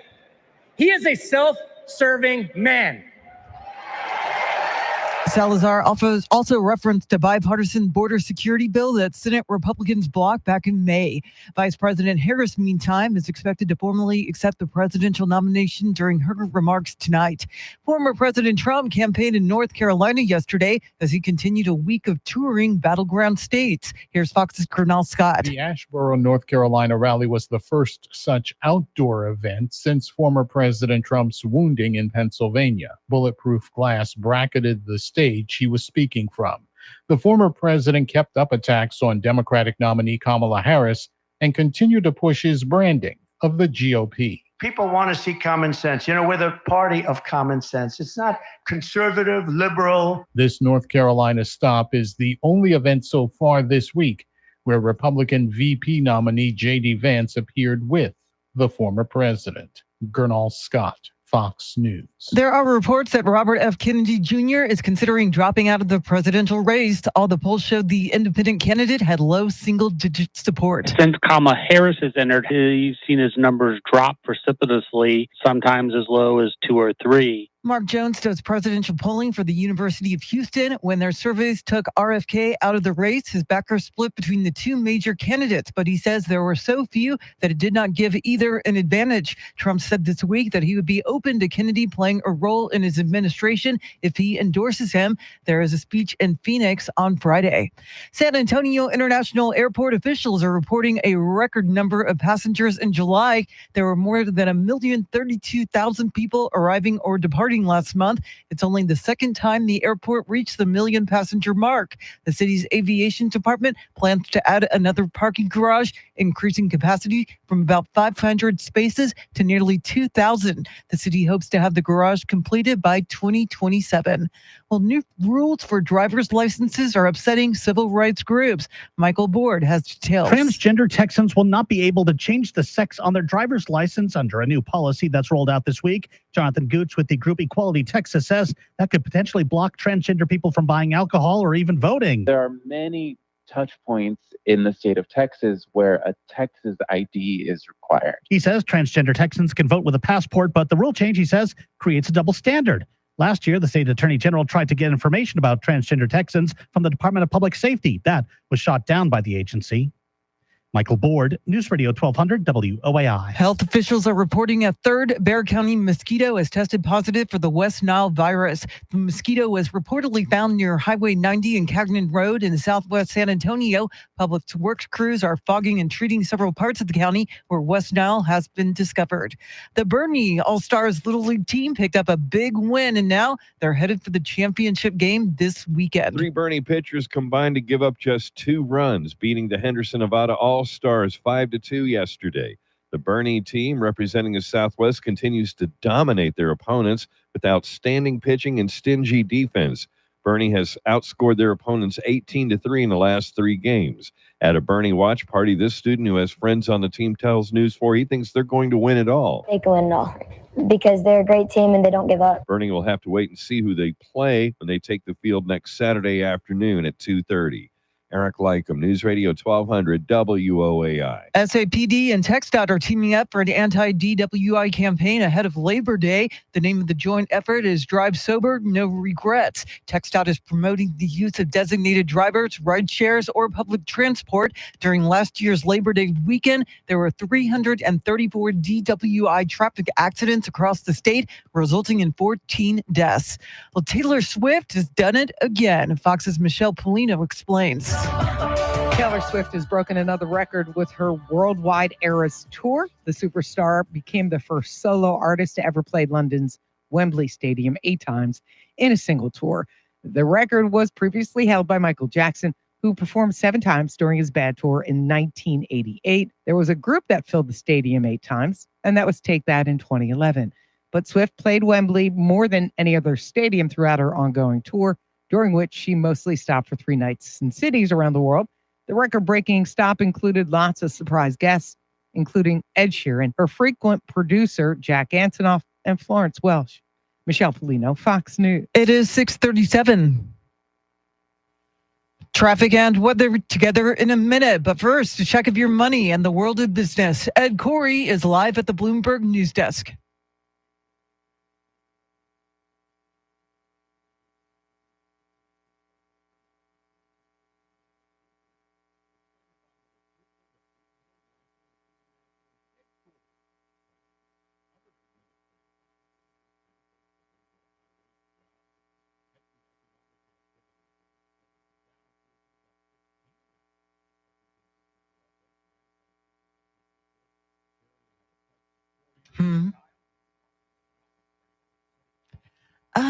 I guess they're not. It's not a good smell, but it's not a bad one either. Okay.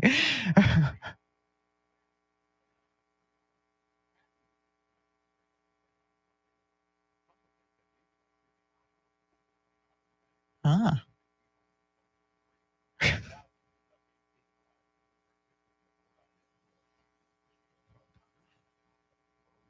Thanks, Ed. News at the top and bottom of every hour, along with breaking news as it happens. I'm Charity McCurdy. Here's traffic and weather.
San Antonio's First News, Charity McCurdy, Mr. T, Tim Merriman. I'm Chris Duell. Charlie Parker with Those Were the Days coming at 6:48. But right now, let's check in with our go-to guy on presidential politics, White House correspondent and attorney John Decker. John, before we talk about what we expect tonight at the Democratic National Convention, your thoughts on what we saw last night, night number 3? Well, night number 3 had a lot of star power. You had former President Bill Clinton, who spoke a lot longer than anybody expected. I was following along with his prepared text, and he veered off that prepared text quite a bit during the course of that speech. Then you had Oprah Winfrey, a major star power there.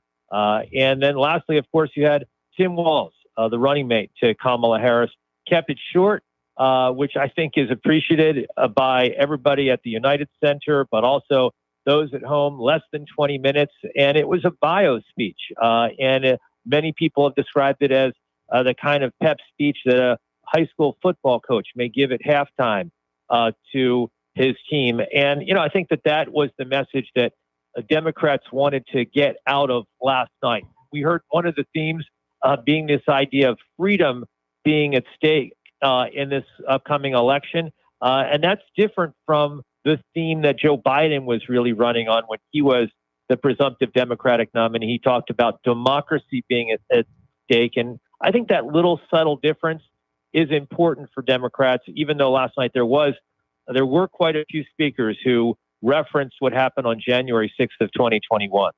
And John, as far as emotional moments last night, the parents of an American hostage brought many to tears, as did Tim Walz's son, Gus.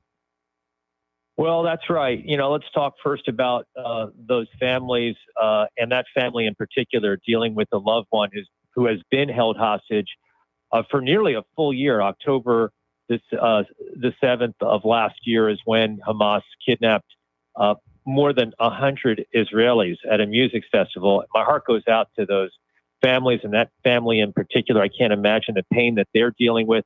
So yes, that was an emotional time last night. And then, that cutaway shot of Tim Walz's son, so proud of his father, saying, "That's my dad." That's a very heartwarming moment, just a real emotional human moment that we sometimes don't see at these conventions that happen every 4 years.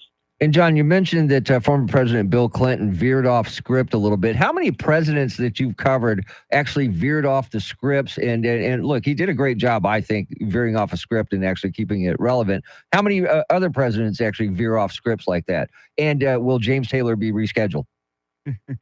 Will James Taylor be rescheduled? I imagine, they'll figure out where they can put James Taylor. A lot of fans of James Taylor, certainly at the United Center, but it sounds like you want to hear from James Taylor as well. But as it relates to other presidents veering off script, with Barack Obama, here and there in a script, but he largely stuck to what was on that prompter. About Donald Trump. Oh, yeah. We know that simply because of what happened at his convention. 55-minute long speech ended up being 90 minutes because he went off the prompter. But this is something that Bill Clinton has done and did do throughout his presidency. I saw it, during the 8 years that I covered Bill Clinton's presidency. He is a marvel at being able to do that. He has just an incredible mind. And that may be, look, he said it himself. He's 78 years old. It could be the last time he does one of these types of conventions. It's not that easy, even though it's pretty impressive what he's able to do at the age of 78. John, tonight, of course, the acceptance speech of Kamala Harris for the nomination of the presidency. In a convention where we saw Barack Obama and Michelle Obama give these killer speeches, how much pressure is on Kamala Harris to, deliver a home run tonight? Well, there is pressure. This is the largest audience that will ever see Kamala Harris in any way. And she knows that. We'll see if Democrats put her and schedule it such that her speech is, prime time on the East Coast. After all, there's so many battleground states that are East Coast time. But a tremendous amount of pressure on Kamala Harris to deliver. And so far, we've talked about it before, out of the box, since she became the standard bearer for the Democratic Party. She's done exceptionally well, and especially well when we're talking about reading off a prepared text. She still hasn't done a press conference. She still has not sat down for an extended television interview, and she still hasn't done a debate. Now, we know the debate is definitely going to be on the schedule. That's Tuesday, September the 10th. I have it circled on my calendar. I'll be there in Philadelphia to cover that. Can't wait for that. That could be a pivotal moment of this campaign, because that's the type of situation that you don't have any prepared remarks. You are thinking on your feet. You are taking tough questions, and we'll see if Kamala Harris can rise to the occasion during that first debate, and only debate, by the way, against Donald Trump. He's a huge part of our Decision 2024 coverage. White House correspondent John Decker coming up. Charlie Parker with Those Were the Days. WOAI News Time 646.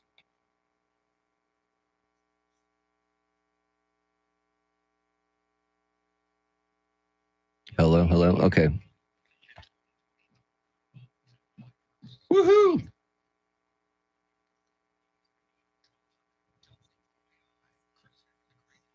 Rooster, Tim, Travis, Kemper, Jacob, Tommy, everybody else in here, welcome. Those are just the names I currently see on the chat. Here we go. So, at 50-ish, we're going to do Starbucks first? Sure. Okay. And then we'll get through as many of these as we possibly can. All right.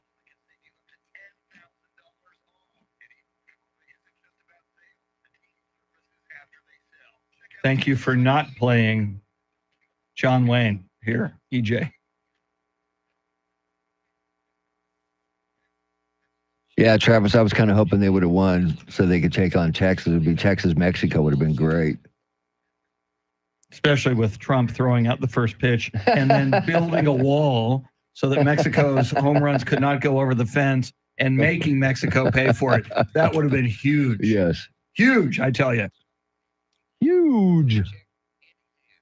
Tremendous.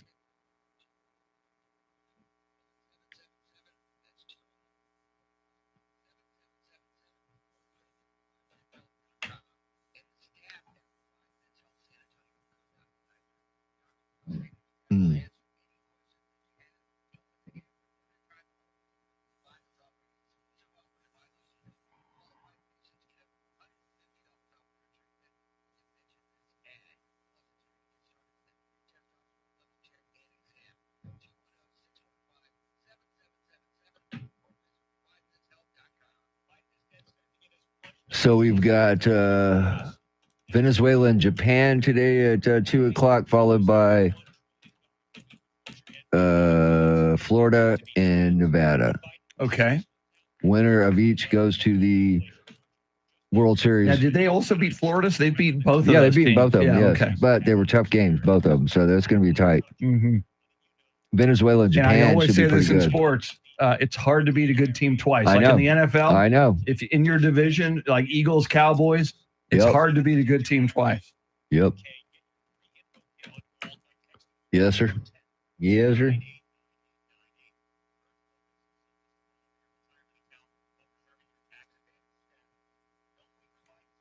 Well, Kemper, I just saw that myself. Happy birthday to your mom, 81 years old.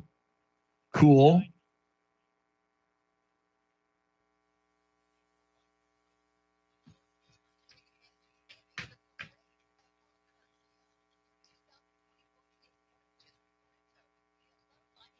Happy birthday to your mom, Kemper.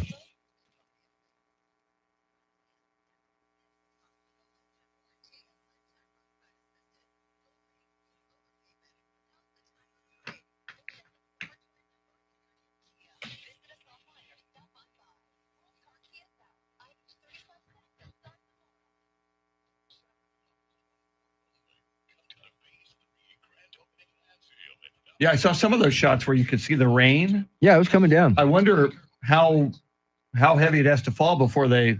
As long as there's not postpone lightning. it. Okay. As long as there's not lightning, because what was happening, because I was checking the weather on my phone to see they were getting like 20 minutes at a time of rain with no lightning or thunder in the forecast. So that's why they were letting them. They knew it wasn't going to be long. Okay. Yes.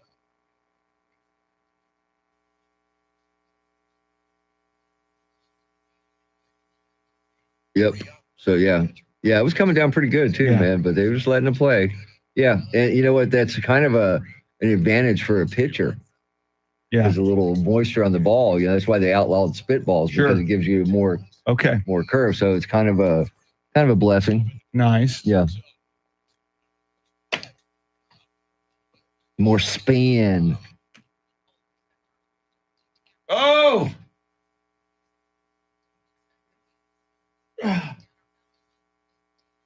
Was he going to record the whole thing of Donald Trump or what? I guess. Do we know how long Pags is? Hang on, I have it open right now. Since Randy's going to be there? 34 seconds. Okay, that's acceptable. Yep. Starbucks is ready for you. Oh, beautiful. Thank you.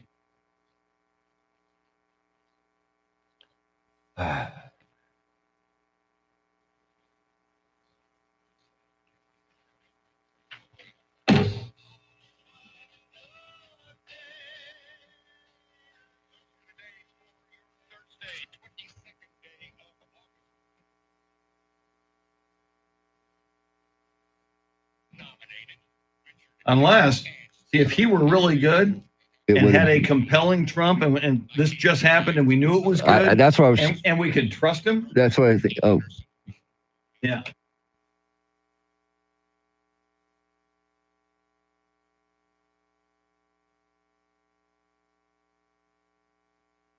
Yeah.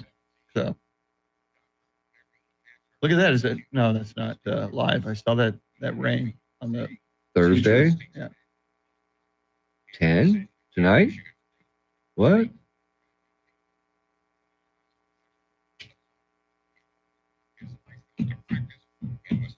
How many talkbacks? Dude, I got more than we're ever going to get to. So we're going to get to as many as we can.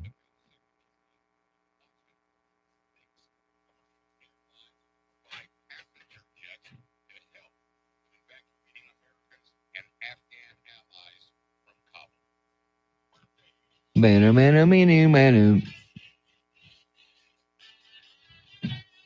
Okay, so that's. Well, we're not going to have it in time for a turn it around now. So yeah, correct.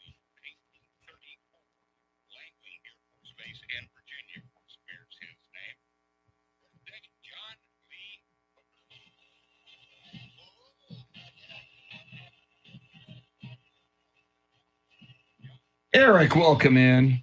What is up? What up, Eric?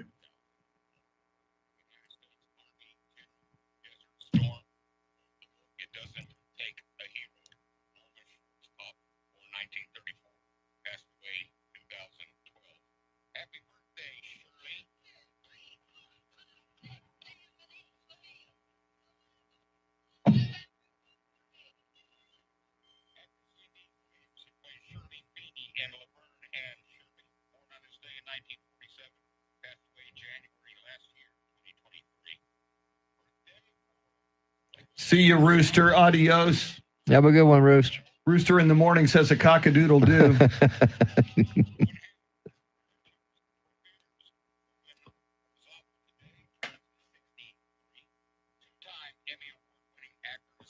All right, here comes Charity.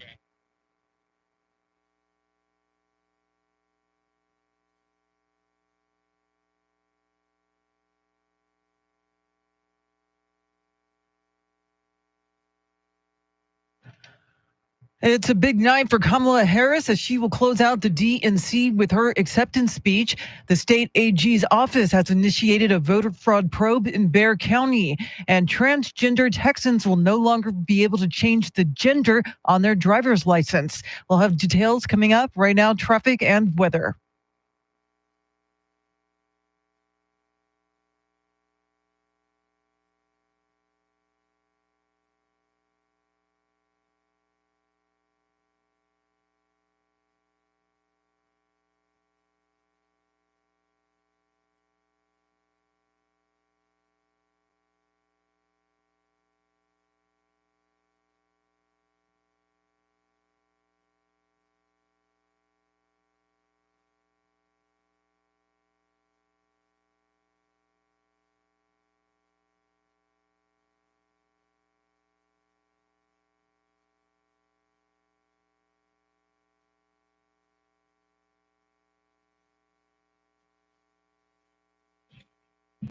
Excessive heat warning till 9 o'clock. 105 for a high today. 101 tomorrow. Stray shower thunderstorm is possible tomorrow. And on Saturday, highs in the upper 90s. It is 80 degrees in Bernie, Texas, 82 in Von Ormy, and 82 right here in Stone Oak. WOEI News Time, 6:55. San Antonio's first news, that is Mr. T, Tim Merriman. She's Charity McCurdy. I'm Chris Duell. This is such a big day. Charity's very excited because Starbucks, I'm speaking for Charity, because Starbucks is releasing their pumpkin spice lattes today. No, you don't have to wait until October. They are being released today. In fact, we've got a live microphone at the Starbucks location at Stone Oak Parkway and Evans in the drive-thru. Let's listen in. Can I take your order? Yeah, I'd like 50 grams of sugar, 14 grams of fat, 50 grams of carbs, some caffeine, salt, diglycerides, and a little pumpkin puree, please. One pumpkin spice latte. Please pull forward. It's the most wonderful time of the year, isn't it? Yes. Can't wait. Yeah, you're not going to find me at a Starbucks drive-thru. I'm just saying. We learned so much about you, Charity. Charity does not want to wait in the lines at Starbucks. Starbucks, their lines, the drive-thru goes pretty fast. Not as fast as Chick-fil-A. No, but nobody goes that relatively fast. Yes. I would say. I don't drink pumpkin spice lattes. I know it's completely shocking, but pumpkin bread, I'm all on board. I would have laid down big money that you drank pumpkin spice latte. I think you're just trying to stereotype me, Chris. That's what I'm getting, Charity. That's what I'm getting, Charity, because I knew you didn't. I knew you didn't. All the information I have, and then She's an intelligent woman, so she would never drink pumpkin spice latte. I'm sorry. You're saying the unintelligent. You're saying the unintelligent. I just said Charity Charity is an intelligent woman. She is an extremely intelligent woman. We know that. They're not going to fall for that pumpkin spice latte. She tends to be a beverage elitist, and I just thought that I think you're confusing my love. Very expensive. You're confusing my love of fall weather and the desire for cooler temperatures with my willingness to fork over a lot of cash. It's like $17 probably. Yeah. and that's for the tall. It's a lot of calories. Like it's sugar drink, and I don't drink sugar drinks. So that's just where I am in my life. I stand corrected. And I make no apologies. No, never apologize. All right. Don't apologize. No, we do not apologize. We've been asking the people this morning on the free iHeartRadio app with the great Bill Land of the Spurs television play-by-play fame announcing his retirement yesterday, asking you who's your favorite, who's the best play-by-play announcers ever. Mr. T, what do we have? We have a lot of them. So here's one. How about a baseball announcer, one of the greats, Harry Carey? Oh, have a good morning. Yeah, Harry Carey was great. A classic, one of the best. Classic. So entertaining. All right, we got so check. Drunk. Yeah, we got to check in with our favorite school teacher. Hey guys, Stephen from Model. My favorite guy was Jim McKay. Wow. He could do everything. ABC's Wide World of Sports. He could do swimming. He could do horse racing. He could do auto racing. You name it. I feel like I get a picture of him at home, and they call him up and say, "Hey Jim, we need you to do the snipe hunting competition or the bullfrog singing, where they did, 'Hello, my darling, hello, my baby.'" He covered it all. He always brought the human element into it. All right, y'all have a good day. I loved Wide World of Sports, man. Yeah. Loved it a lot. All right, let's check in with South Texas Willie. South Texas Willie here, the best play-by-play by far, Vin Scully. South Texas out. Hard to argue that. At Vin the Scully very was the least, man. he's on the Mount Rushmore. Vin Scully, Dodgers forever for so long. He was amazing. Mm-hmm. Have we heard Al Michaels yet? Not yet. Okay. I'm sure it's coming, though. All right. Let's go out to Spring Branch real quick. This is Joe from Spring Branch. The best play-by-play man to me is Brad Sham of the Dallas Cowboys. And Chris, I do remember Terry Stembridge well. I'll always remember when he was in his broadcast by saying, "Spurs fans, there will be another night." He was just tremendous. Yes. He sure was. Now, that was his signature sign-off. Didn't he get teed up at a game once? I think he got a technical foul once for criticizing a referee. We might have to check into that. Yeah, the Terry Stembridge, original Spurs voice. All right, lots more coming up. In fact, 7:10, wait till you hear this. We'll hear Bexar County Sheriff Javier Salazar last night at the Democratic National Convention. But right now, Charity McCurdy with all the big stories you need to know about on this Thursday morning, because WOAI News Time is 7 o'clock.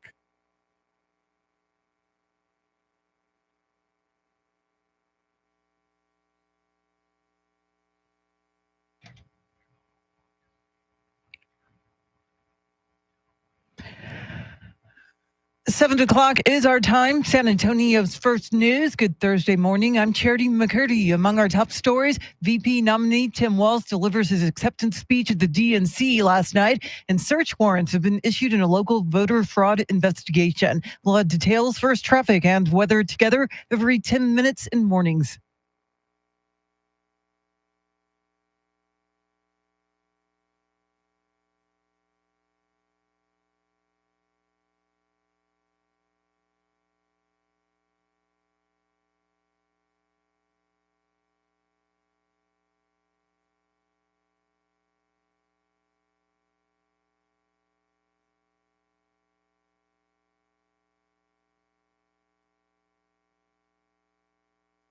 Your Weather Channel forecast for this Thursday: excessive heat warning until 9 o'clock tonight. Mostly sunny, a high near 107. Tonight's low near 80. Right now, 82 degrees.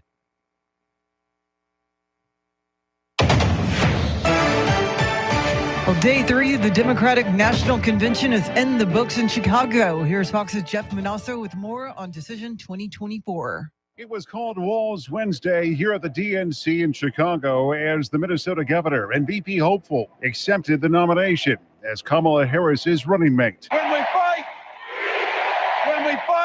The theme on Wednesday night, Fight for Our Freedoms. Other notable speakers, former House Speaker Nancy Pelosi and former President Bill Clinton. If you vote for this team, if you can get them elected, you will be proud of it for the rest of your life. The Democratic base electrified, but will it translate to votes outside the United Center? But there's also been chaos as far-left activists continue protests that have led to the injuries of Chicago police officers and to dozens of arrests.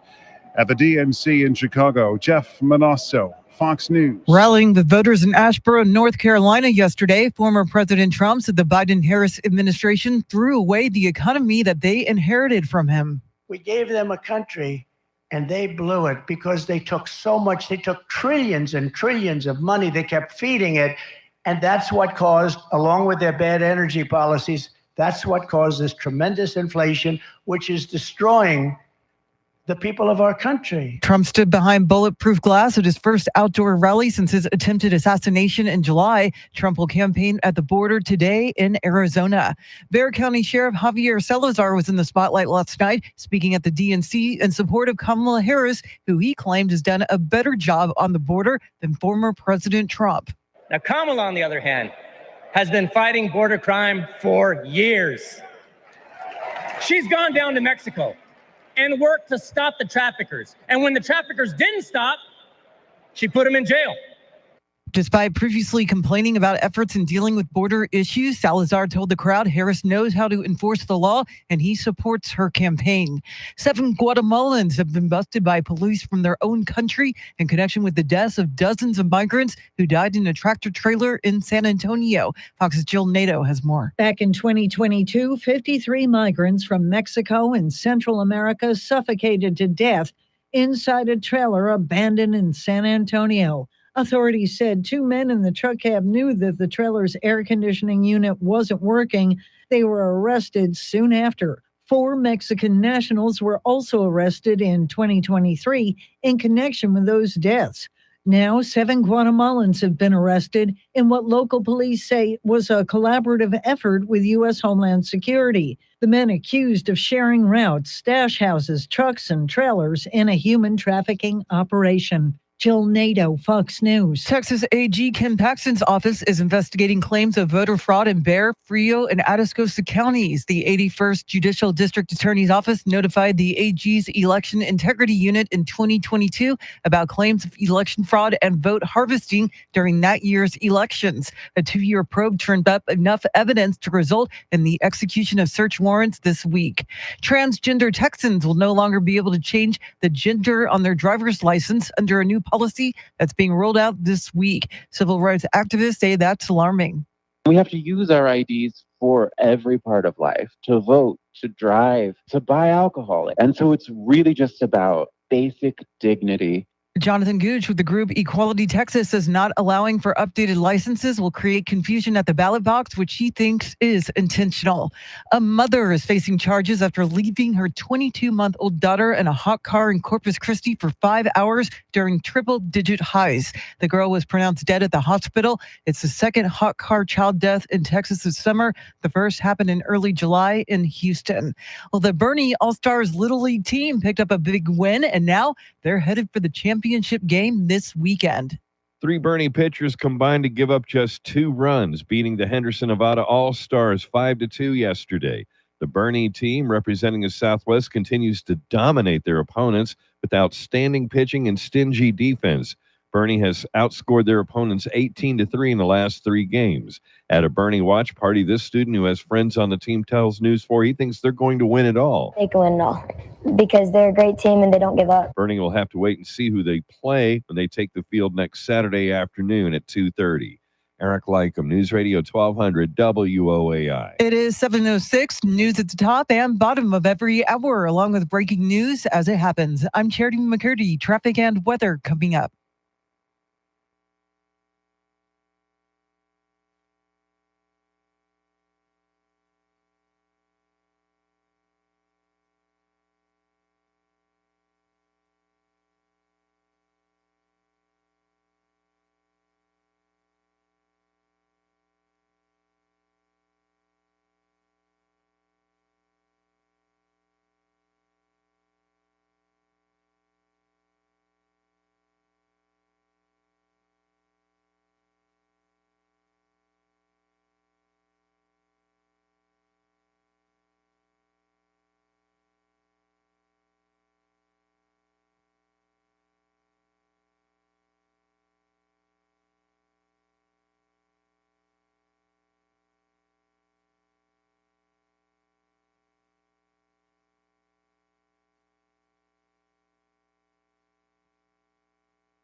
San Antonio's first news and a big 7 o'clock hour is upon us. 7:20, Mike Opelka from the Pure Opelka podcast, his thoughts on the morning's big stories. 7:40, national correspondent Rory O'Neill as the Democratic National Convention gets ready for a big night tonight. Vice President Kamala Harris will accept her party's nomination for the presidency. And at 7:50, we'll go to Chicago, where national correspondent Rob Dawson taking a look at not only what's inside the United Center, but the protests on the outside. And coming up on Wait Till You Hear This, Bexar County Sheriff Javier Salazar addressed the convention last night. We'll listen in on that. But first, your traffic and weather together.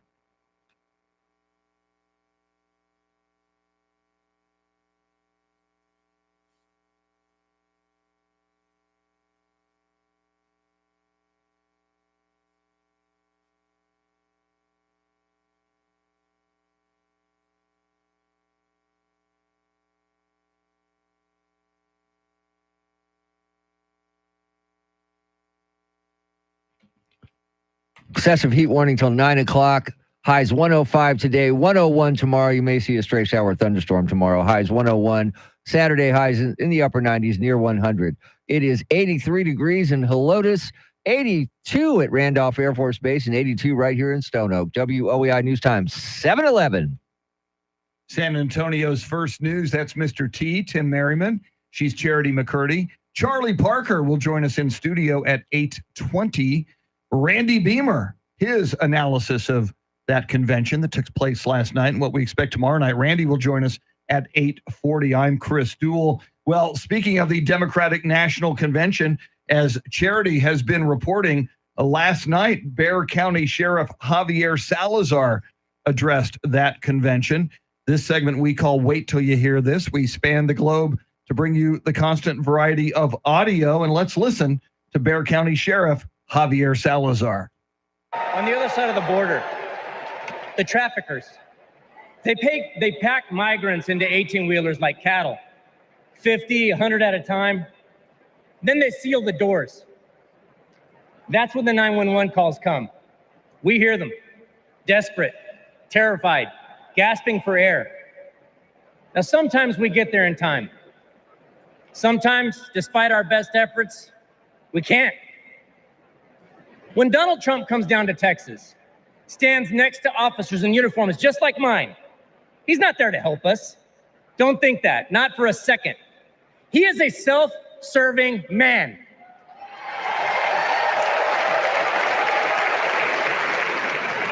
I mean, look, just like when he killed the border bill, he just made our jobs harder. Now, Kamala, on the other hand, has been fighting border crime for years. She's gone down to Mexico and worked to stop the traffickers. And when the traffickers didn't stop, she put them in jail. Now, down in my neck of the woods, we call that fooling around and finding out. I may be paraphrasing a bit. We protect them. Now, the border sheriffs that I know, right, and we're like Kamala. We protect and serve. We enforce the law. We show compassion. And we fight like hell to protect our border. Because as we've always known in Texas, cuando luchamos, ganamos. When we fight, we win. Bexar County Sheriff Javier Salazar addressing the Democratic National Convention last night. And Charity, I find that a very interesting strategic choice by the Democrats, as immigration and the border are seen to be a winning issue, and it's a big issue in this election, but a winning issue for Donald Trump and the Republicans. Yeah, it was interesting that Sheriff Salazar, tried to paint Kamala Harris as a fighter, a champion, and when it comes to border security, and there's been a lot of criticism about her failure to go to the southern border. I know she toured some Border Patrol facilities in El Paso back in 2021, but beyond that, she hasn't had many appearances at the southern border. But it'll be interesting to see if that helps raise her profile when it comes to the issue of border security, which is considered a weakness for the Democrats. And right now, today, former President Trump is planning a campaign rally in Arizona at the border to take away the spotlight from the DNC, where Kamala Harris will be featured tonight to accept the Democratic nomination for president. Immigration is definitely one of the topics on this campaign on both sides. And interesting move bringing up a sheriff from San Antonio, not necessarily a border city, but close enough, but an interesting tactic. Yeah, and you could probably make the argument that border towns are you probably spreading farther. Yeah, well, you probably don't have a Democrat that's probably true. Sheriff who could speak on the side of the Democrats. It's an interesting tactic, though. The way that Javier Salazar did. Very, very, very interesting. Coming up, Mike Opelka from the Pure Opelka podcast. His take on the morning's big stories. WOAI News Time is 7:15. And we're back.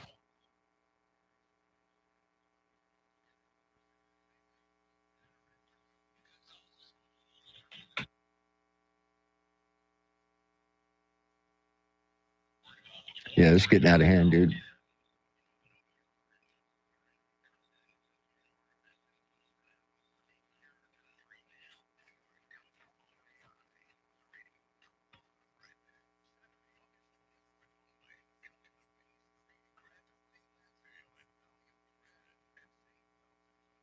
Mhm.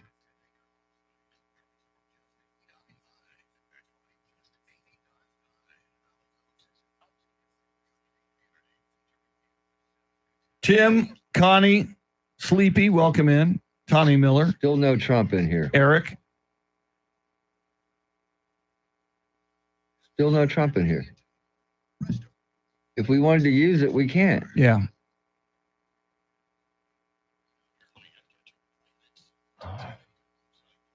Man, I'll be right back.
Still going.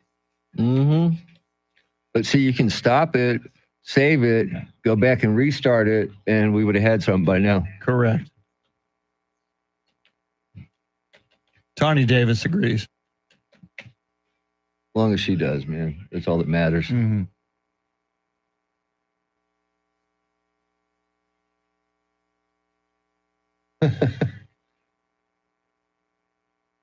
Connie, I heard a few people say that yesterday. Maybe it would be a good idea to train someone else to run the live stream. Yep, agree. But see, that's just what you'd be expecting us to do. Yeah, that makes too much sense. That's never going to happen. Still think there's got to be a better way to do this where we could actually do things with this board instead of constantly being on.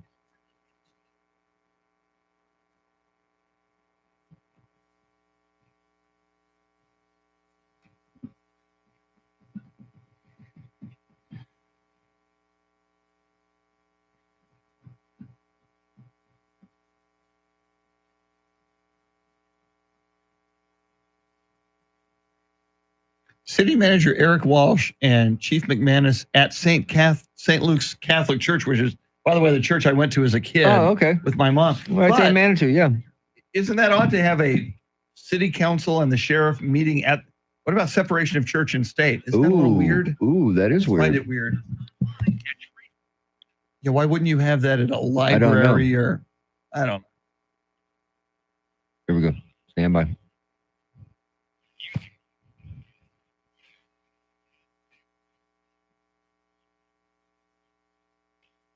Just ahead of headlines, traffic, and weather together, then Mike Opelka from the Pure Opelka podcast, his take on the morning's big stories. Speaking of those big stories, Charity, what stories are you following? VP Kamala Harris will officially accept the Democratic nomination for president today on the final night of the Democratic National Convention in Chicago. San Antonio International Airport set a new passenger record in July, and a third Bexar County mosquito has tested positive for West Nile virus. Well, the details right now, traffic and weather.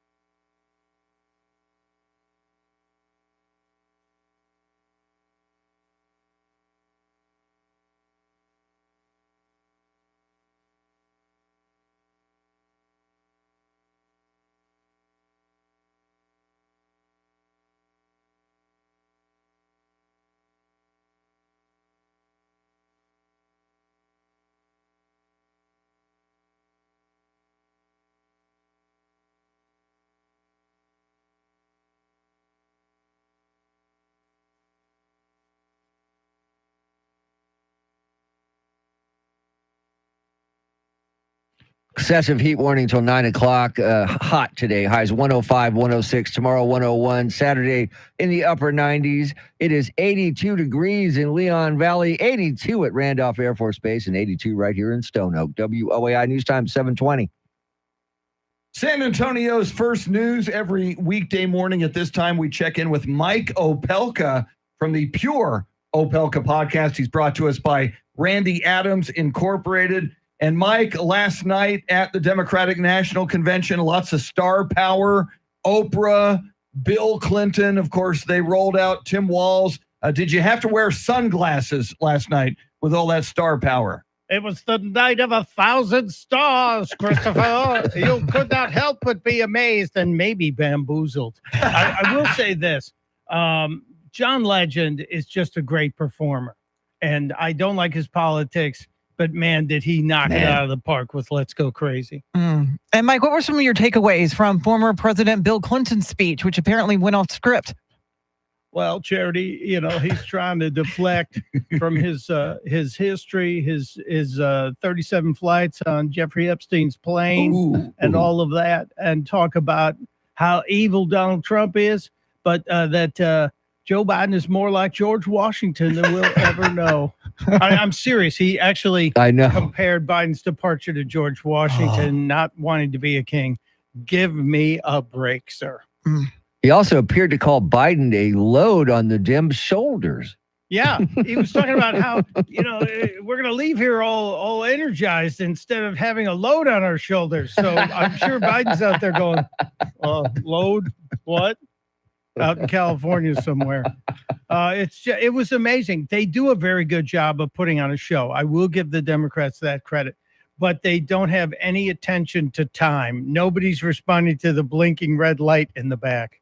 Well, and of course, tonight, Mike, Kamala Harris, her big speech as she accepts the nomination. I'm just wondering, after watching Barack Obama a couple of nights ago, probably the best orator in that party. Certainly, Michelle Obama was very, very good as well. I wonder if the bar is so high. I can't imagine Kamala Harris reaching that bar. I wonder how much pressure that puts on her. Well, she is distanced from the Obamas a little bit. We had ObamaCon on Tuesday, and now we'll have KamalaCon tonight. And she's also very skilled at reading a teleprompter. She's not good off the cuff. She doesn't handle surprise questions well. But I suspect she'll deliver a very serviceable speech tonight. And take a sip every time you hear the phrase reproductive rights, and you'll need a new liver. And apparently there's some people out there, Mike, that are not completely on board with Kamala. What's up with the 24 present votes? Well, that's a little bit of running for cover. So you can say in your district or whenever you go back home, well, I was still mad that they didn't have a primary, so I voted present. It's an overwhelming number of delegates who did stand up and vote for her. She got well beyond the minimum.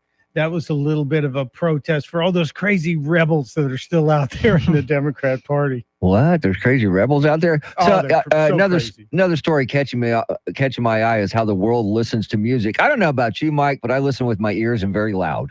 I do too. And my wife says, turn it down, please. And I go, what? Everyone can hear you.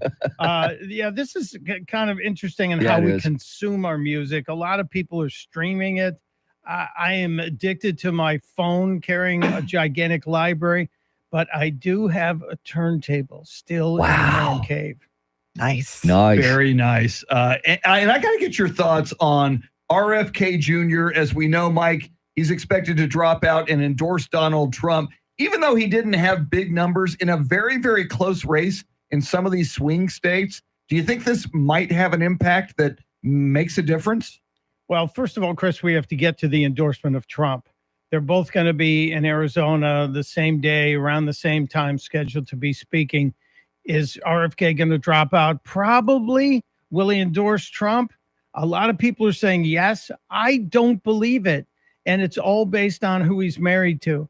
Cheryl Hines is such a huge lefty liberal Democrat, and she likes being invited to all of Larry David's parties. I don't think she lets him do a full-throated endorsement. I could be very wrong, but that's what I'm feeling. Lives matter. And something else, Mike, that I saw, I know there's fluoride in my toothpaste, fluoride in the water supply, and apparently too much fluoride is responsible for lower IQs. Well, this is the question I want to have. Who's paying attention to the measuring? And are we closing the barn door after the horse is out, Charity? Too much of anything is bad for anybody. But the government is now stirring a debate because they put out this report saying, well, we have moderate confidence. Why? What the hell is moderate confidence? Is that like moderate drinking? Because we were told moderate drinking was bad for you last week, too.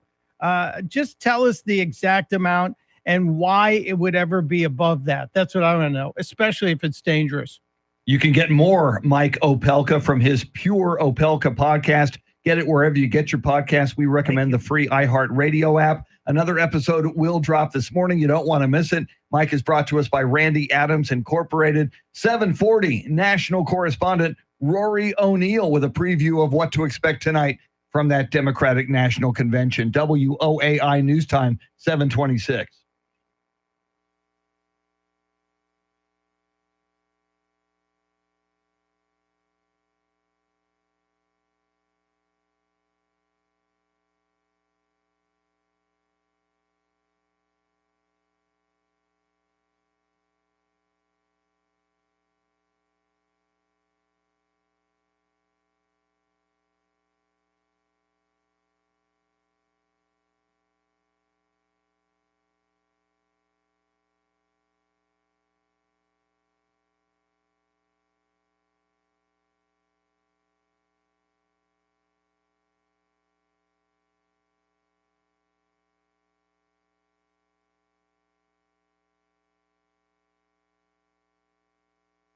So.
7:31 is our time. San Antonio's first news. Good Thursday morning. I'm Charity McCurdy. Among our top stories, VP Kamala Harris will close out the DNC tonight and record travel at San Antonio's International Airport. We'll have details, first traffic and weather together every 10 minutes in mornings.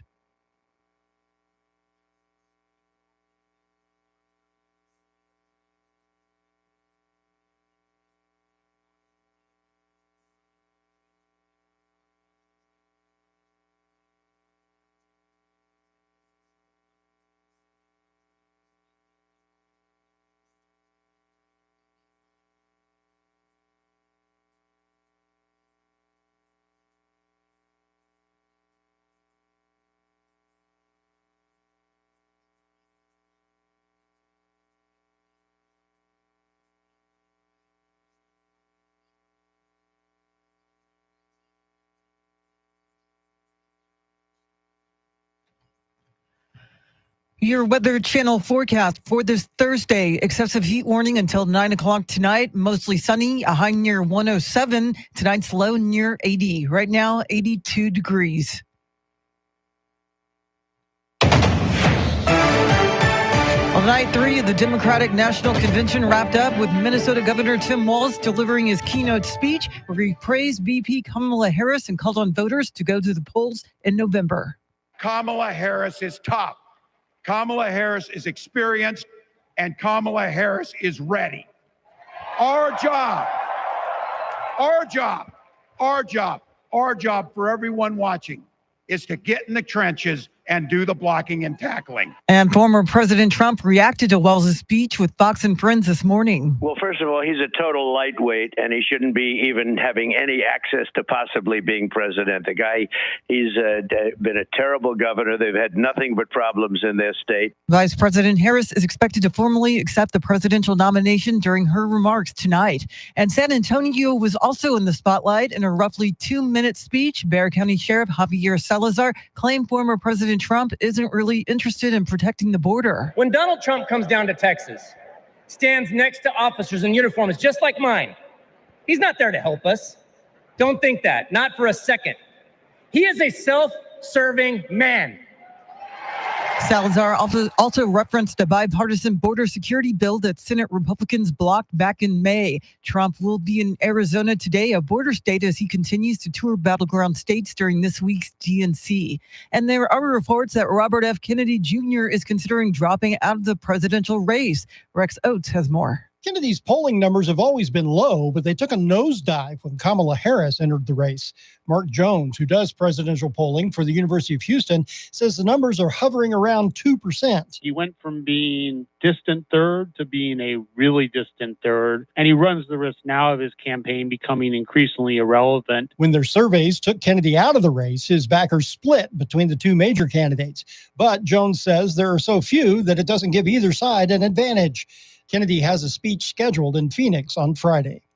I'm Rex Oates, News Radio 1200 WOAI. San Antonio International Airport officials are reporting a record number of passengers last month. There were more than 1,032,000 people arriving or departing last month. It's only the second time the airport reached the 1 million passenger mark. The city's aviation department plans to add another parking garage, increasing capacity from about 500 spaces to nearly 2,000. The city hopes to have the garage completed by 2027.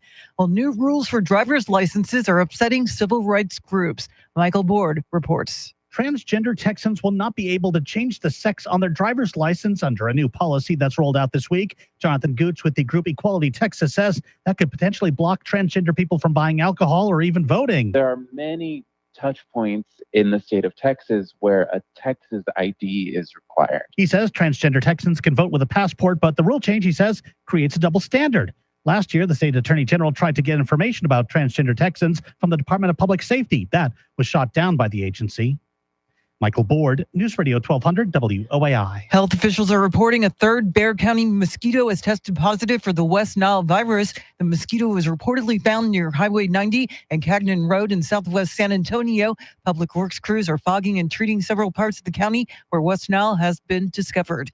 The Bernie All-Stars Little League team picked up a big win, and now they're headed for the championship game this weekend. Three Bernie pitchers combined to give up just 2 runs, beating the Henderson, Nevada All-Stars 5-2 yesterday. The Bernie team, representing the Southwest, continues to dominate their opponents with outstanding pitching and stingy defense. Bernie has outscored their opponents 18-3 in the last 3 games. At a Bernie watch party, this student who has friends on the team tells News 4 he thinks they're going to win it all. They can win it all because they're a great team and they don't give up. Bernie will have to wait and see who they play when they take the field next Saturday afternoon at 2:30. Eric Lycum, News Radio 1200 WOAI. Well, scientists have found human beings age faster at 2 points in their lives. A new study showed that humans have 2 faster bursts of aging at a molecular level at the ages of 44 and again at 60. Research showed that aging happens this way rather than in a consistent linear fashion. At those 2 ages, the ability to metabolize caffeine and alcohol notably decreases, and see that more muscle injuries and fat accumulation. It is 7:37. Traffic and weather together in a minute. But first, a check of your money and the world of business. Ed Corey is live at the Bloomberg News Desk.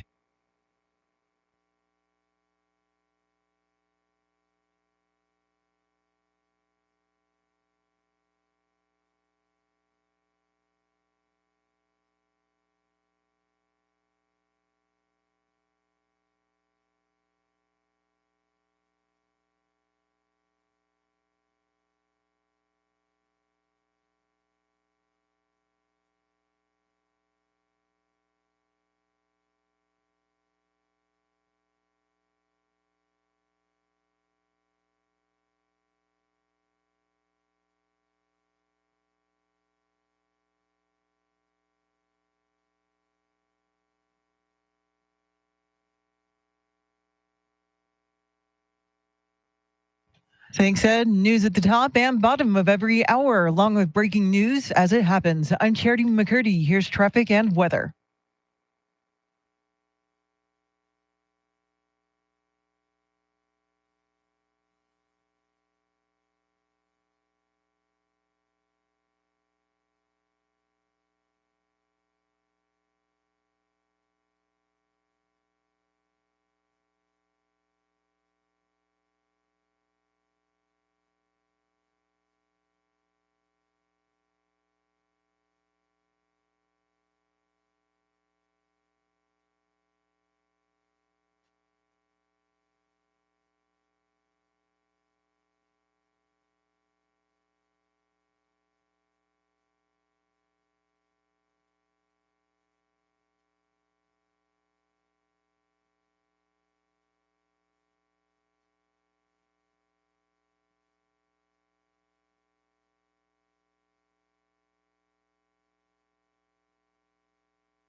San Antonio's first news. She's Charity McCurdy. He's Mr. T, Tim Merriman. I'm Chris Duell. A big part of our Decision 2024 coverage is national correspondent Rory O'Neill, who is covering the Democratic National Convention. Rory, before we talk about what to expect tonight, your thoughts about last night, lots of star power, Oprah Winfrey, Bill Clinton, John Legend, and the rollout of Tim Walz. What did you think? And Stevie Wonder, too. Yeah. Let's not have one. A lot of big headliners out there. I was not impressed by Bill Clinton. I think the best Clinton speech of the week has to go to Hillary. I think Bill Clinton wandered around a bit, and people in the room said he did about 10 minutes off the teleprompter, and I think it showed. Oprah Winfrey certainly getting the crowd fired up, although I wonder, does she really relate to anyone under 35? Her Daily Show, I looked it up. Her Daily Show ended in 2011. Yeah. She's 70 years old. Looks great, by the way. I don't mean that in a disparaging way. Just saying, if you're trying to get those younger voters out there. Someone who hasn't been on TV in 15 years, may not be the best way to go. And Nancy Pelosi, Pete Buttigieg, okay. I think the two governors, Wes Moore and Governor Josh Shapiro, both really got the crowd fired up. And, you've got to think of 2028 and 2032 with those two guys. And Rory, VP nominee Tim Walz really highlighted the fact that he's a family man, more importantly, a dad, and that really generated an emotional response at times. Yeah, and a coach. We saw how they passed out those Coach Walz signs that everyone was holding in the crowd last night. And God bless him, because like a coach, he only had about 15 minutes at halftime to give a speech. And that's what we got. And it made the point and got out of there early. So thank goodness that he was able to do that quickly. But it was a great introductory speech. He glossed over his time in Congress and as a governor, instead spent most of his time talking about his family life and time as a coach. And I didn't watch all of it, but I know the theme last night was joy. What I heard and what I saw, don't think they nailed the theme. Well, Oprah did a lot of that pushing for joy, and President Clinton mentioned joy a few times as well. I think it's also an excuse, in order to avoid talking about policy. Kamala Harris's website is still pretty void of any serious policy discussions.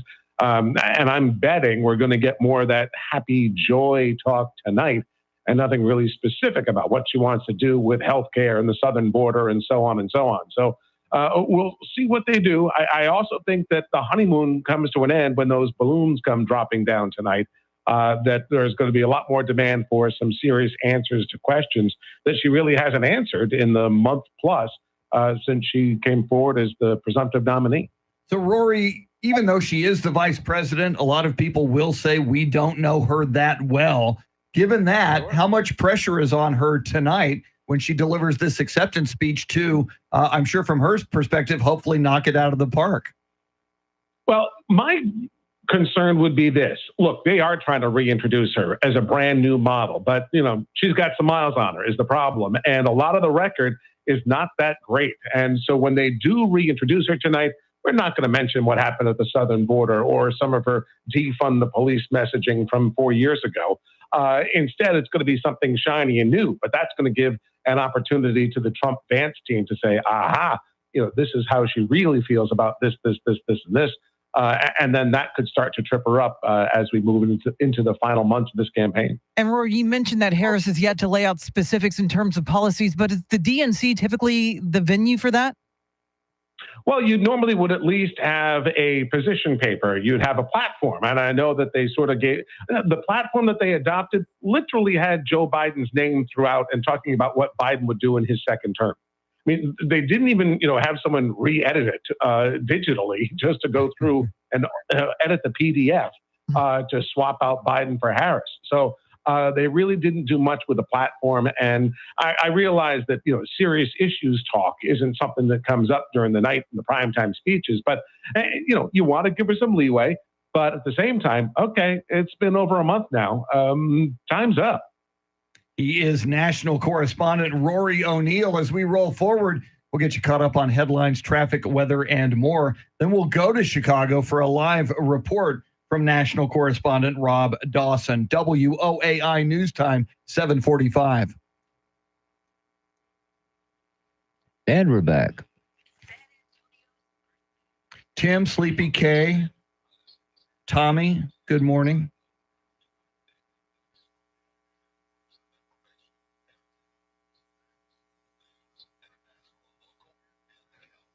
And I know Connie was in here earlier, may still be here. We learned that Andrew is training EJ how to run the live video.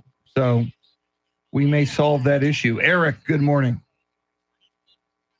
We weren't on YouTube yesterday with Andrew in Austin.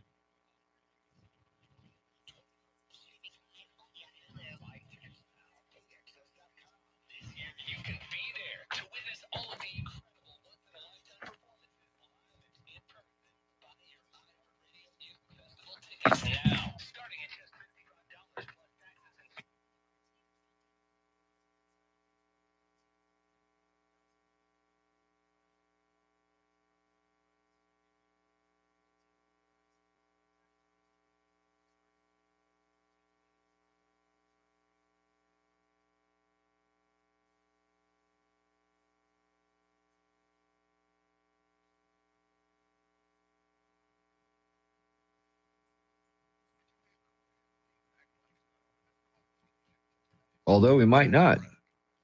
Google funded newsrooms. I wonder what that is. Oh, by the way, Chick-fil-A setting up their own streaming service for family movies.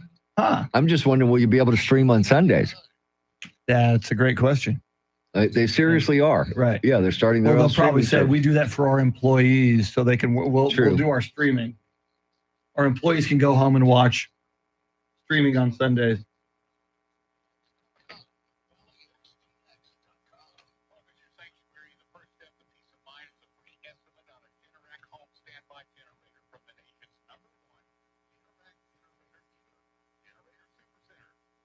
And just when you thought you were seeing enough of Travis Kelce, yeah, he's going to be in the new Adam Sandler Happy Gilmore 2. Wow. Yeah. Although, can't wait to miss that. Mm-hmm.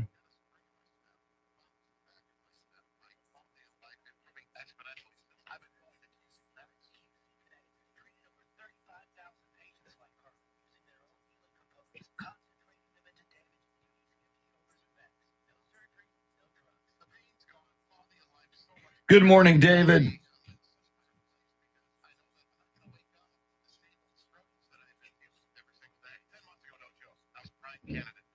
Pumpkin spice lattes. Right there. Yep, but did they take the time to go out and put a microphone in the drive-thru? I don't think live so. Report, yeah. Yeah. That was very funny. I'll have to do it again before the end of the show. Oh, you want to hear Pags real quick?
San Antonio's first news.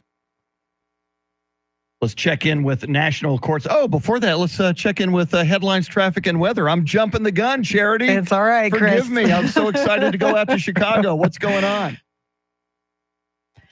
The final night of the DNC will feature VP Kamala Harris delivering her acceptance speech. Former President Trump continues to counter-program the DNC, holding his first outdoor rally since his assassination attempt behind bulletproof glass. And another child has died in Texas after being left in a hot car. We'll have the latest right now, traffic and weather.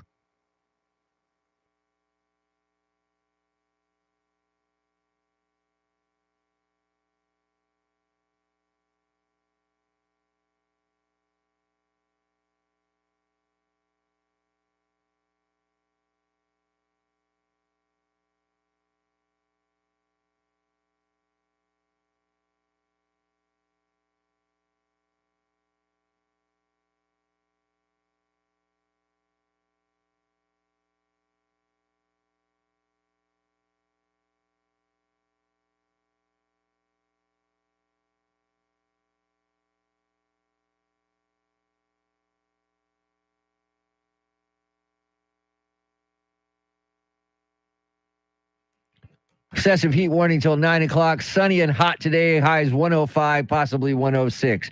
82 degrees right now. WOEI News Time, 7:52.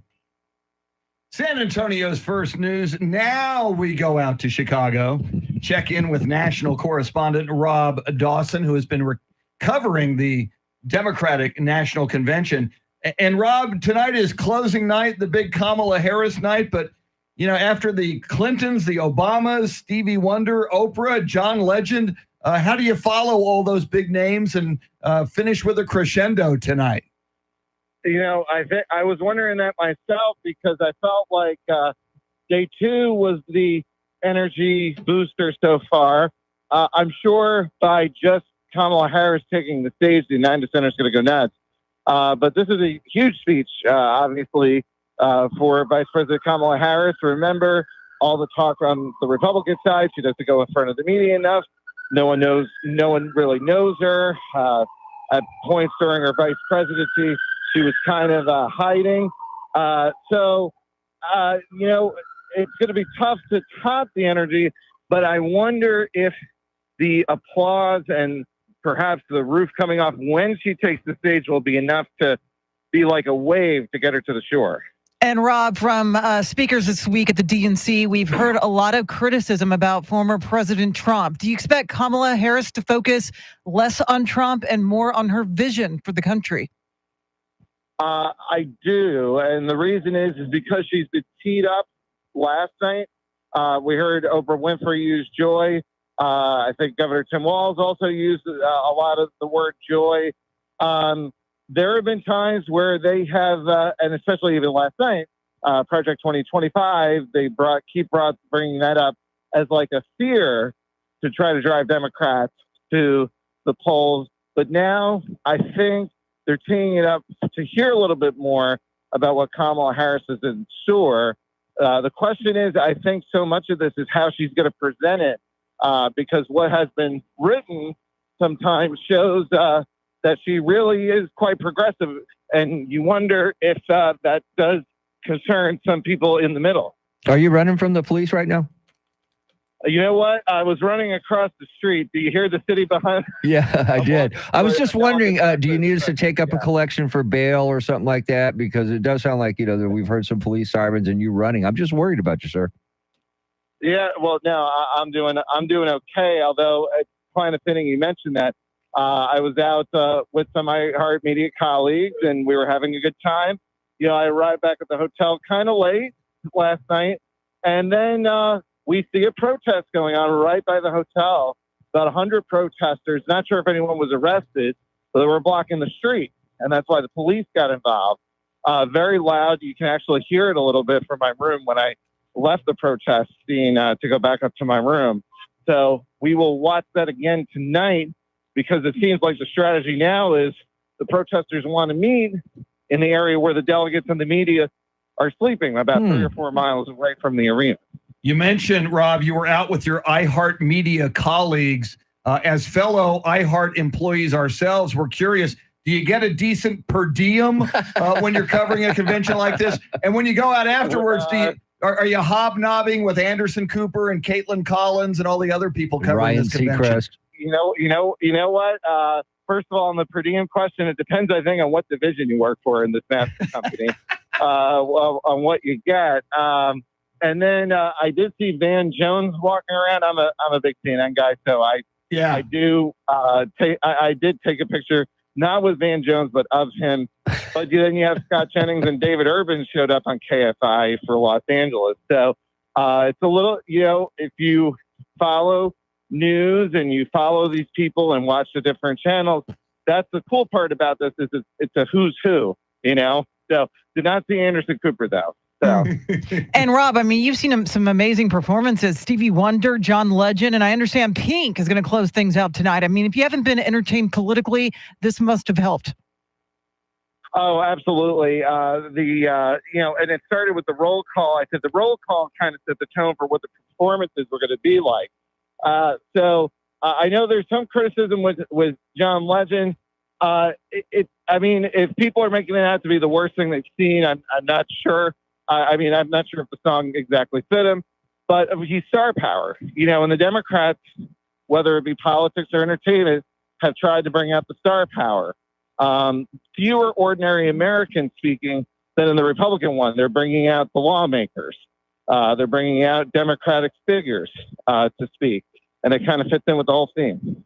Our thanks to national correspondent Rob Dawson at the Democratic National Convention in Chicago. Big 8 o'clock hour. National correspondent Aaron Real going to join us about some fine print in streaming services you may not know about. Uncle Charlie at 8:20, 8:40, Joe Pags and Randy Beamer. Wow, talk about star power. That's a big hour coming up. WOAI News Time, 7:57.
Eight o'clock is our time. San Antonio's first news. Good Thursday morning. I'm Charity McCurdy. Among our top stories, VP nominee Tim Walz delivers his acceptance speech at the DNC last night, and search warrants have been issued in a local voter fraud investigation. We'll have details, first traffic and weather together every 10 minutes in mornings.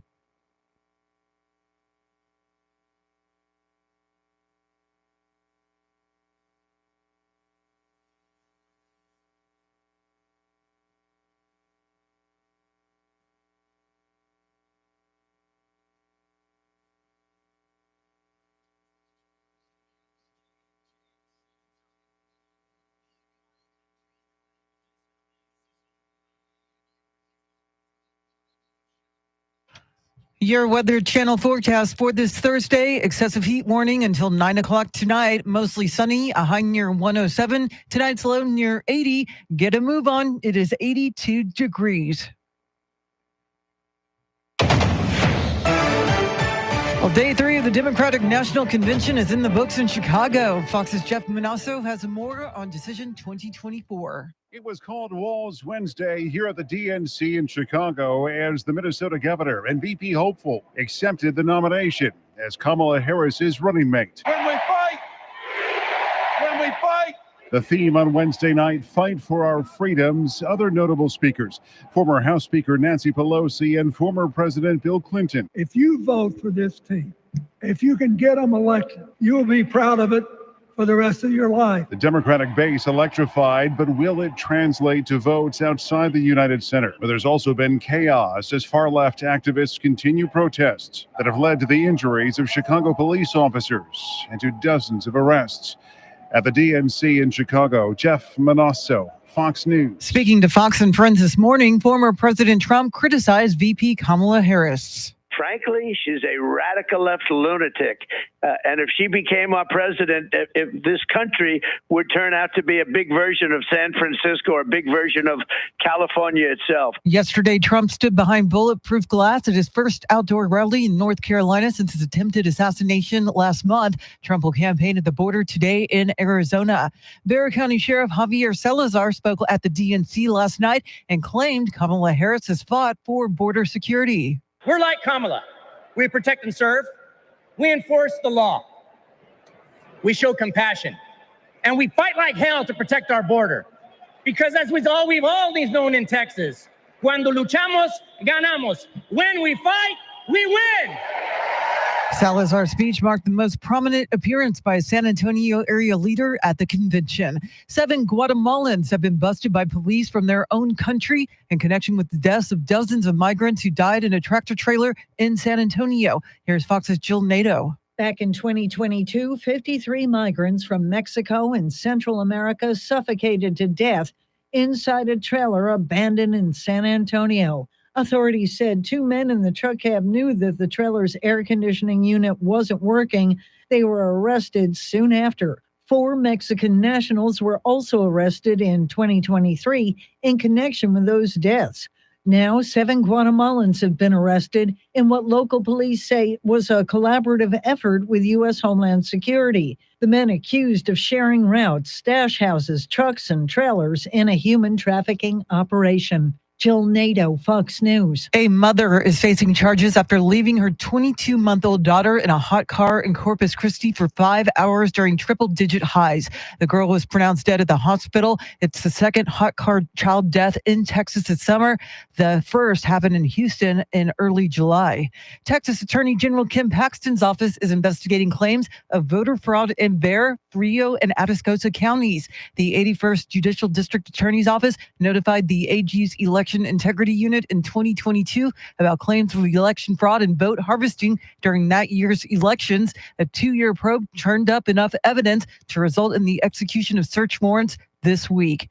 Transgender Texans will no longer be able to change their gender on their driver's license under a new policy that's being rolled out. Civil rights activists say that's alarming. We have to use our IDs for every part of life, to vote, to drive, to buy alcohol. And so it's really just about basic dignity. Jonathan Gooch with the group Equality Texas says not allowing for updated licenses will create confusion at the ballot box, which he thinks is intentional. Last year, the state AG tried to get information about transgender Texans from DPS, but that was shut down by the agency.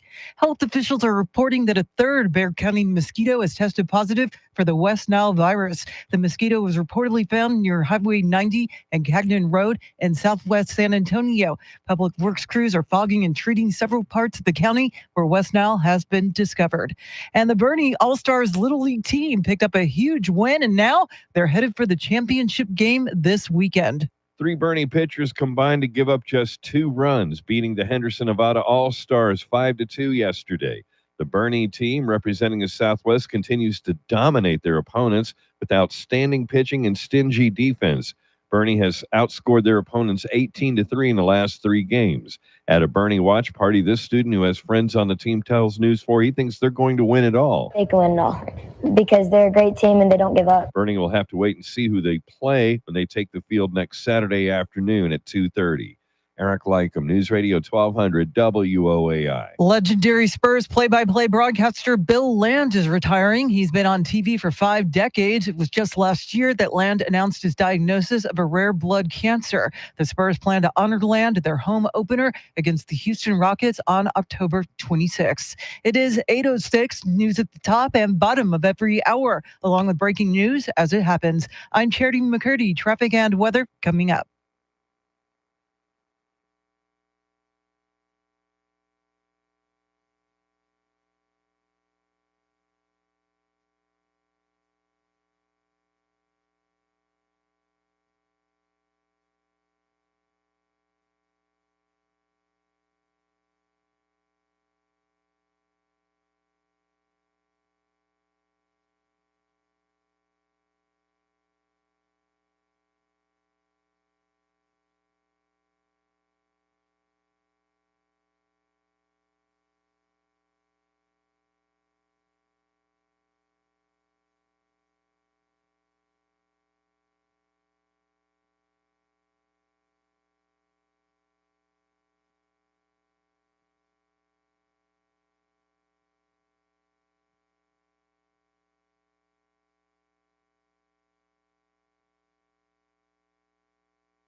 San Antonio's first news.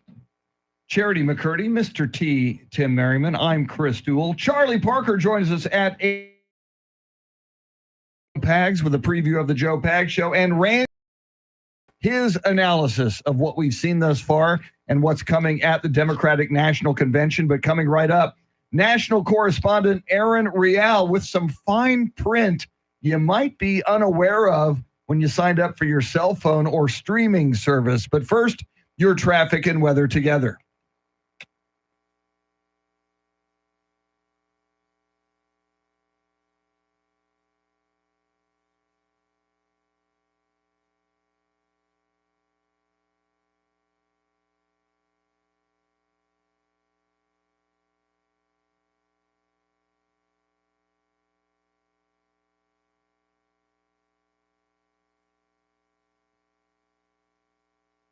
Excessive heat warning till 9 o'clock tonight. Sunshine and hot today. Highs 105. Tomorrow, sunny. Highs 101. Saturday, highs in the upper 90s. 83 degrees in China Grove. 83 in Helotes and 82 right here in Stone Oak. WOAI News Time, 8:10. San Antonio's first news. Let's check in with national correspondent Aaron Real. Aaron, most of us have a cell phone, have cell phone service. Most of us subscribe to streaming services, but there's some things we might be unaware of. What might those be? That you can't sue them, like, ever. So basically, if you sign up for like a Starbucks app or a cell phone, anything, you can't do that. The reason we're talking about it this week is because there was a poor man and his wife who went to Disney. They were at one of the theme parks. They ate at a restaurant. They told the server the wife had lots of allergies. They serve the food anyway. She died. It's tragic. It's really sad. But this has everyone up in arms because Disney said, nope, can't sue us. You signed up for Disney Plus in 2019, thus giving away your right to sue. Basically, long story short, they came back and said, okay, sorry, maybe that was a bridge too far. And now they're going to go through the court system. But the reason they could do this is because buried in those clauses to pretty much everything you sign up for is something saying that any complaints, you'll go to arbitration. Arbitration is outside the public court system. It is often in secret, and it's run by private companies. So the cases are heard by retired judges and lawyers, and then the defendants, they don't have the same kind of rights that you do in a public system. Aaron, is this really shocking? I mean, I don't know anyone that reads the fine print when signing up for a service, and if they did, I don't think they would necessarily understand it. Yeah, no, listen, no one does. That's not a thing we do. Like you need the stuff, so you just say, whatever, sure, give it to me. But no one really knows this. And then I think, listen, if there's proponents of arbitration, oftentimes it's cheaper, it's more effective, but oftentimes the company they're using is like owned by the company that you're taking to find, to get some sort of justice if you think you've been wronged. It's not always the best by any stretch of the imagination. Oftentimes it can be really, really bad. So this is just the reality we live in. It kind of came out of the 90s when that woman sued McDonald's because she spilled hot coffee. You fast forward to the 2020s and we're in a circumstance where people are just, companies are saying, no, you can't do that. We're going to protect ourselves. I actually have a quick, funny anecdotal story. I lived in Singapore after college. And I was working there and I was standing with a bunch of colleagues. There was like a Brit and an Aussie girl and then like a couple people from Malaysia. And we were just joking around. It was like nice. And they're like, oh, careful with Erin. She's American. She might sue you. And I remember being like, wait, what? Is that something they say? I didn't realize that we had a reputation for it abroad. And I was like, because we do sue a lot. Like that's not like an incorrect statement. But the idea being we live in such a litigious nation that companies are making sure they protect themselves. So, Aaron, just let me ask you this real quick. If I don't want to sue somebody, but I want to cancel my service, I can still do that even though I did agree to the terms of service, correct? Theoretically, yes. Okay. Yes. Theoretically, yes. All right. Yeah. Our thanks to national correspondent Aaron Real. Uncle Charlie in the building. He joins us next. WOAI News Time, 8:14.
Just ahead of headlines, traffic, and weather together, then Charlie Parker in studio. But first, Charity McCurdy, what stories are you following? VP Kamala Harris will officially accept the Democratic nomination for president today on the final night of the DNC. Bexar County Sheriff Javier Salazar endorsed Kamala Harris in a speech last night at the convention, and the Bernie team is 2 wins away from the Little League World Series title. We'll have details right now, traffic and weather.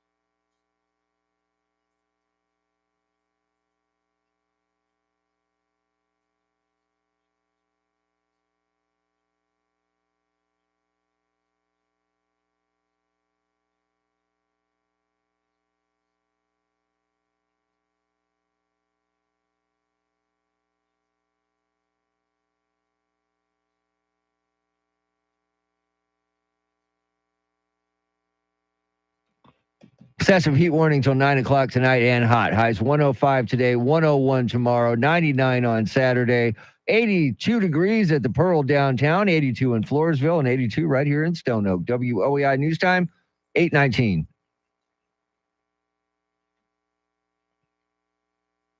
San Antonio's first news coming up at 8:40. Joe Pags from the Joe Pags Show. He'll give us a preview of his afternoon program. Randy Beamer, his analysis of the Democratic National Convention just after 8:40 as well. In studio right now, Charlie Parker. Charlie, you've been keeping a close eye on the Little League World Series. Haven't missed any of it. Well, I don't watch too many of the international games. Oh, I like those. But I kind of pay attention, a little bit Yeah. here and there. As we know now, Texas, Bernie, knocked off Nevada last night 5-2. So they're in the U.S. Championship on Saturday. They will play the winner of tonight's Nevada-Florida game, which is at 6 o'clock. By the way, the international game between Japan and Venezuela is at 2 o'clock, and the winner there gets the honor of going on Saturday and losing to Chinese Taipei. Well, I think they've won something like 15 They're of the last very, 17. very good Wow. team. Very disciplined. Little League championships. Now, as you know, or may know, it's double elimination until it isn't. Right. Until you Because get to Bernie has no losses, and they're playing Saturday. Nevada and Florida both have a loss. Whoever wins tonight goes to that Saturday game against Bernie, but they only have to beat Bernie one time. Right. I can kind of understand that because you can't expect 12, 13-year-old kids to turn around and play like a second game on the same day. It just doesn't work out. But, that is what it is. By the way, I did the research because somebody had to. The hottest moms in the Little League World Series are the mothers of the kids from Washington. And they're not playing anymore, right? Yeah. Better than Bernie? Oh, yeah. Whoa, Oh, yeah. Okay. No disrespect. Bernie's got... They've got some attractive women, Mom, yes. Yesterday with the sunflower seeds, I think that's the Steuben family. They've got two She or was a three. looker. I'm not saying there's not any, but they're loaded. The moms in Washington are just loaded. It's Charlie Parker at iHeartMedia.com. Yeah, absolutely. And I want to wish my best to Bill Land, San Antonio Spurs play-by-play television. Has been with the Spurs in some capacity since 1990. Yeah. He took more of a role in 2003 and has been the lead announcer for the Spurs on television since 2008. We saw this coming. Yeah. The announcement came yesterday that he is retiring. He has a rare blood cancer called multiple myeloma. I know he had a stem cell implant just a couple of months ago in June. And we knew that something like this was going to take place. It's now official, which does bring up the question, who gets his gig? I believe Dan Weiss to start with. That's a great question. Yeah. Yeah. Probably. Is Joel Myers available? Well, It was Andrew Joel Monaco Myers. has done a lot of Yeah, but Spurs he's stuff in the past. locked in with the Well, A&M. he's got 7 Yeah. years under his belt with the Aggies. Yeah. And he does baseball, football, right, basketball. So he's kind of busy. Yes, so Yeah. just a little bit. I wouldn't have a problem with Dan whatsoever. No, not at all. By the way, just reminding you that next Wednesday is the beginning of the Paralympics in Paris. I like those almost as much as I like the regular Olympics. You were talking about best ever play-by-play man. Yes. It's without question Bob Quinlan. Help me out on Bob Quinlan. That would be the birth name of one Bob Costas. Yeah, Bob Costas, Wow, yes. you got me on that. It's hands down. He's amazing. No, I'm a big fan. Yeah. Didn't, Nobody didn't know comes his close. birth name though. You got Yeah. me on his birth name. Nobody comes Yeah. close. Now, y'all were also talking about, parades, this, that, and the other for, Bernie, if they win it. Are you talking about winning it all? To get a river parade, you must be a champion. Yes. See, I don't think you can. I don't think the kids get river parades. If they're champions, I think yes. we need to make It's that. not cost efficient. First First of all, they're not in San Antonio. They're in Bernie. We We embrace them. consider we them adopt part of I our. am, yes. I'm all about what they've It's like accomplished Converse as well. Judson. If Judson wins, even though you're Converse, we still. Did they give the Helotes softball girls a river parade? No. They should have. And you're saying that they need to win it all. Champions. To get a Champions. river parade, you must be a champion. Okay. I'm sure they'll take care of those kids in Bernie. Yes. As they should. I mean, they've already accomplished something that, It's pretty cool, yeah. half the world doesn't ever accomplish. So congratulations to them on that. And I think their game is at 2:30. It is, yes, on 2:30 on Saturday? ABC, correct. Yeah.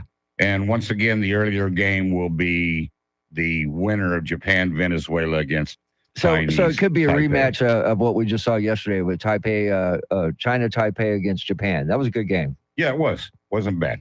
And in case you're counting, we are 50 hours away from the first game in college football for this season.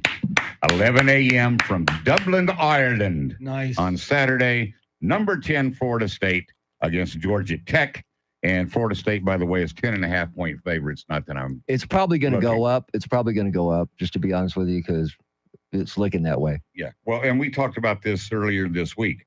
Florida State's got a chip on their shoulder. Yes, they and do. It'll be there all season. Now, last question long. I have is: is 11 o'clock too early to drink Guinness on Saturday? No, Okay, not good. if there's college football involved. And it's in Ireland, so yeah. And Okay. Y'all can have mine. Okay. Yeah. Right on. Yeah. I don't really drink anymore, and I'm certainly not. I don't drink any less. Popping Does that count? bottles open at 11 o'clock in the morning. We'll drink your share. Okay. We'll drink your Yes, share. please do. Can't Enjoy drink all it. day unless you start in the morning. Well, that's what they say.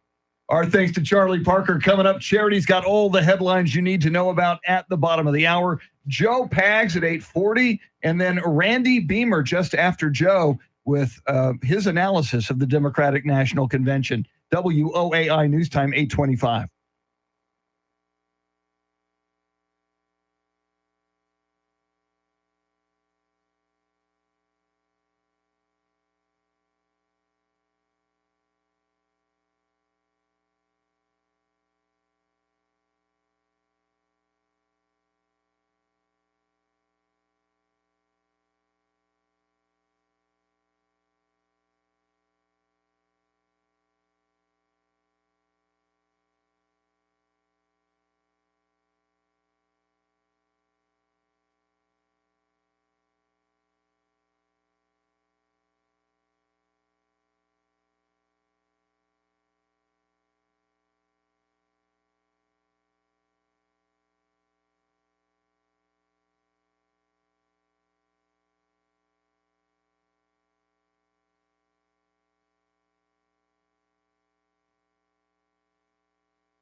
8:30 is our time. San Antonio's first news. Good Thursday morning. I'm Charity McCurdy. Among our top stories, VP Kamala Harris will close out the DNC tonight.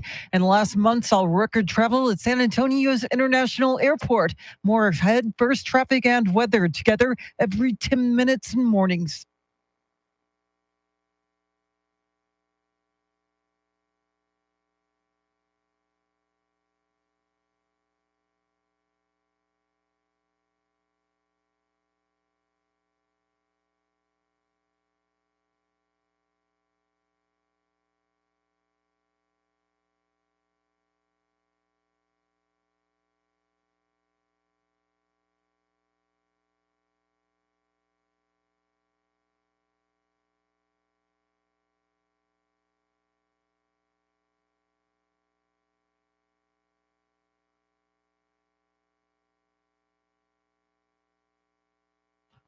Your Weather Channel forecast for this Thursday. Excessive heat warning until 9 o'clock tonight. Sunny, a high near 107. Tonight's low near 80. Right now, 82 degrees.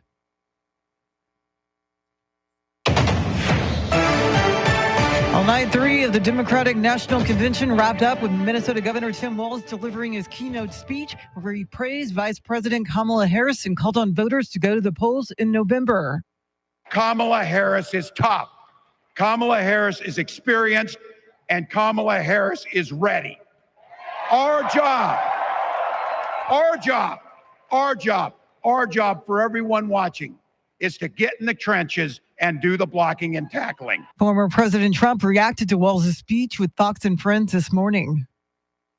Well, first of all, he's a total lightweight, and he shouldn't be even having any access to possibly being president. The guy, he's been a terrible governor. They've had nothing but problems in their state. Vice President Harris is expected to formally accept the presidential nomination during her remarks tonight. San Antonio was also in the spotlight. In a roughly 2-minute speech, Bexar County Sheriff Javier Salazar claimed former President Trump isn't really interested in protecting the border. When Donald Trump comes down to Texas, stands next to officers in uniforms just like mine, he's not there to help us. Don't think that, not for a second. He is a self-serving man. Salazar also referenced a bipartisan border security bill that Senate Republicans blocked back in May. There are reports that Robert F. Kennedy Jr. is considering dropping out of the presidential race. Rex Oates has more. Kennedy's polling numbers have always been low, but they took a nosedive when Kamala Harris entered the race. Mark Jones, who does presidential polling for the University of Houston, says the numbers are hovering around 2%. He went from being distant third to being a really distant third, and he runs the risk now of his campaign becoming increasingly irrelevant. When their surveys took Kennedy out of the race, his backers split between the two major candidates. But Jones says there are so few that it doesn't give either side an advantage. Kennedy has a speech scheduled in Phoenix on Friday. I'm Rex Oates, News Radio 1200 WOAI. San Antonio International Airport officials are reporting a record number of passengers in July. There were more than 1,032,000 people arriving or departing last month. It's only the second time the airport reached the 1 million passenger mark. The city's aviation department plans to add another parking garage, increasing capacity from about 500 spaces to nearly 2,000. The city hopes to have the garage completed by the year 2027. New rules for driver's licenses are upsetting civil rights groups. Michael Board reports. Transgender Texans will not be able to change the sex on their driver's license under a new policy that's rolled out this week. Jonathan Gooch with the group Equality Texas says that could potentially block transgender people from buying alcohol or even voting. There are many touch points in the state of Texas where a Texas ID is required. He says transgender Texans can vote with a passport, but the rule change, he says, creates a double standard. Last year, the state attorney general tried to get information about transgender Texans from the Department of Public Safety. That was shot down by the agency. Michael Board, News Radio 1200 WOAI. SAPD and TxDOT are teaming up for an anti-DWI campaign ahead of Labor Day. The name of the joint effort is Drive Sober, No Regrets. TxDOT is promoting the use of designated drivers, ride shares, or public transport. During last year's Labor Day weekend, there were 334 DWI traffic accidents across Texas, resulting in 14 deaths. The Bernie All-Stars Little League team picked up a huge win, and now they're headed for the championship game this weekend. 3 Bernie pitchers combined to give up just 2 runs, beating the Henderson Nevada All-Stars 5-2 yesterday. The Bernie team, representing the Southwest, continues to dominate their opponents with outstanding pitching and stingy defense. Bernie has outscored their opponents 18-3 in the last 3 games. At a Bernie watch party, this student who has friends on the team tells News 4 he thinks they're going to win it all. They can win it all because they're a great team and they don't give up. Bernie will have to wait and see who they play when they take the field next Saturday afternoon at 2:30.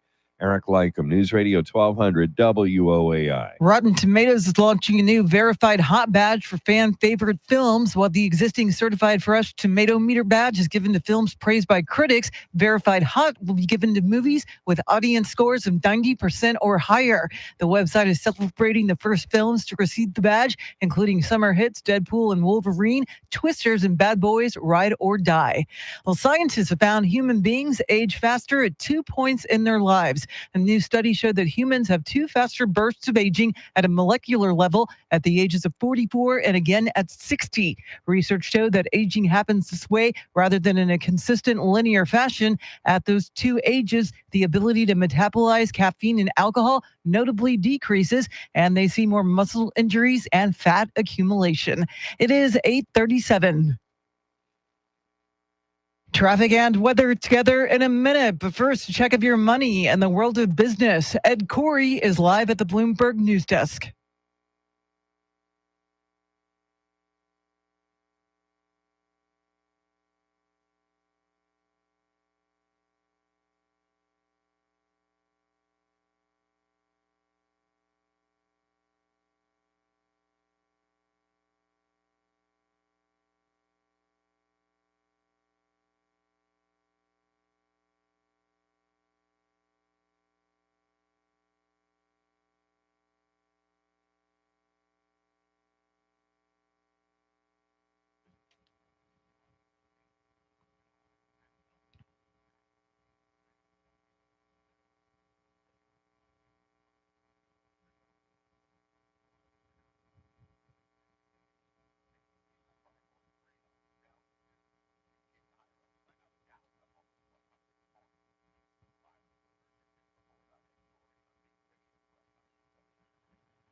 Thanks, Ed. News at the top and bottom of every hour, along with breaking news as it happens. I'm Charity McCurdy. Here's traffic and weather.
San Antonio's first news in a moment. Randy Beamer joins us. His thoughts on the Democratic National Convention thus far. But first, let's check in with Joe Pags, who continues to be all over the Democratic National Convention. Good morning, Joe. Good morning, Chris. Yeah, night 3 in the books for the DNC. You had the vice presidential nominee who was selected by the Democrats, Tim Walz, come out and speak. An interesting speech. We'll certainly break that down. Oprah got a lot of attention for what she had to say, and Stevie Wonder with a great performance. We'll have Talmadge Boston on. He's a historian for presidents. He's going to talk about the legacy of Joe Biden. That plus Scott Pressler working with the RNC to make sure people get out and vote, people get registered to vote, and do what they need to do on November 5th. That and a lot more on the Joe Pags Show today at 5, News Radio 1200 WOAI. Talk to you then. All right. Be sure to tune in to the Joe Pags Show 5 to 8 p.m. today and every weekday right here on 1200 WOAI. From Joe, we go to Randy Beamer, a big part of our Decision 2024 coverage. Of course, Randy, the host of On the Record on KLRN, Thursday nights at 7. All episodes available on demand at klrn.org. And Randy, not only have you been to many political conventions, covering them over the years, but you are a Chicago guy. So this is your home field where this one's happening. Your thoughts on the Democratic National Convention so far?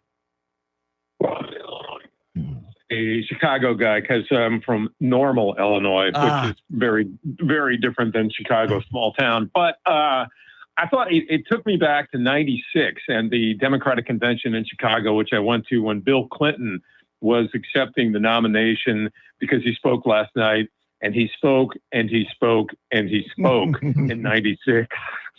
And it got incredibly hot inside. But I think especially last night, it was the first night I sat down and actually watched it from the parts that were not on the air after 9 o'clock on most of the networks from before that. And they did a good job, I think, in what they wanted to do is to try to paint Tim Walz as, middle America, Western dad, and that they're a bigger tent than might be seen by a lot of people who want to paint them as progressives now. It's definitely a more upbeat thing. You had Oprah talking about joy. You had Pete Buttigieg talking about they want to sell darkness in terms of Republicans. And then also you had people saying that, as I said, we're a bigger tent that, what was it? Cross the river. Amy Klobuchar says there's so much that connects us. Talking about the Mississippi River, we need to cross the river of our divides and get to a higher ground. So that and all the football metaphors from Tim Walz, I think, trying to connect to a bigger. We ran a 44 defense, I think, isn't that what he said? Yes. Yeah. So, Randy, do you think these conventions, whether it's the Republican or Democrat, do much in terms of swaying those undecided voters, or the people watching already know who they're voting for? I don't know. I think there's a lot of people that watch that know exactly who they're voting for, especially this election. But there's a couple of things that these things do that we don't really see. They're camps. They're like training camps for the next generation of politicians. And they identify people. And there's a lot of networking going on from the first thing in the morning. They all have state breakfasts where they get together, they meet, they have different speeches from different people. Ron Nirenberg spoke at one the other day. And you identify, like in 96 in the Republican convention, George W. Bush was trotted out as the guy at these morning breakfast speeches. And Karen Hughes, his longtime handler, had already disciplined him to talk about 3 different messages. It's 3 different things to talk about: education, the border, and I'm not sure what the other one was. But so you get the idea that these people are working on the next 4 years and the next 8 years and down the road. So that's a big part of it, as well as reaching the middle America with the vote and the possible swing and undecided voters. And then the main thing is to get those people there and across the country fired up, the ones who will actually go out and do the work. And that's a lot of what they're preaching to the base, to get the base fired up.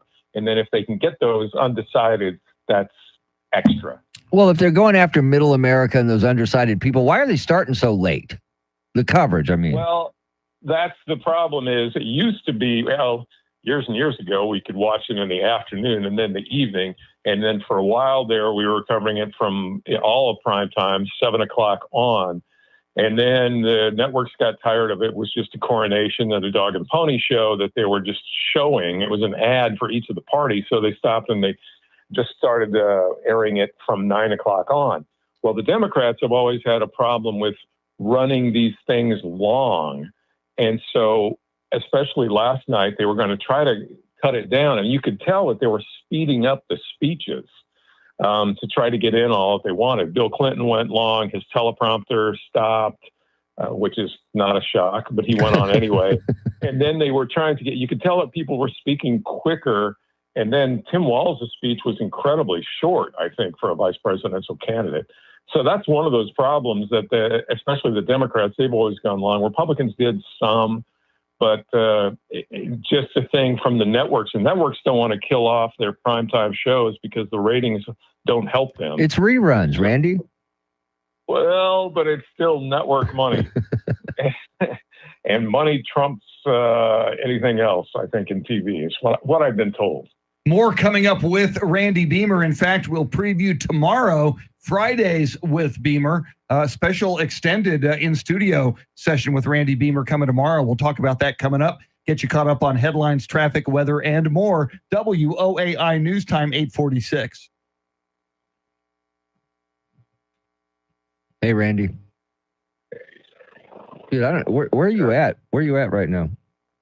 I'm in my house. Does it sound different? Yeah, because when we first go to you, it sounds like you need to stand on one foot and maybe hold your left hand over your head or something like that. The very first, it only happened just now, and right at the beginning for like 7 seconds. So that was a little weird, but everything else was great.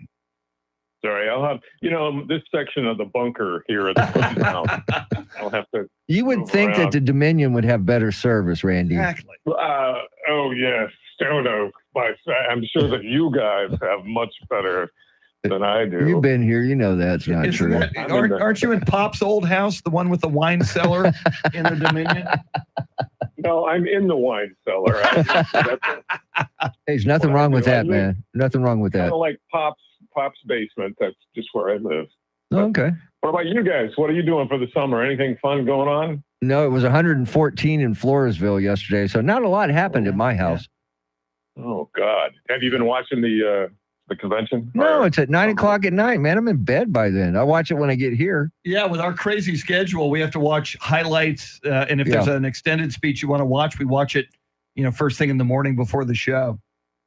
Yeah, well, last night, like in the Trump speech, I was watching about the first 20 minutes of it. Then my daughter called from Houston. We started talking for a while. And I said, oh, okay, I think I got to watch. He's wrapping up. It was another hour.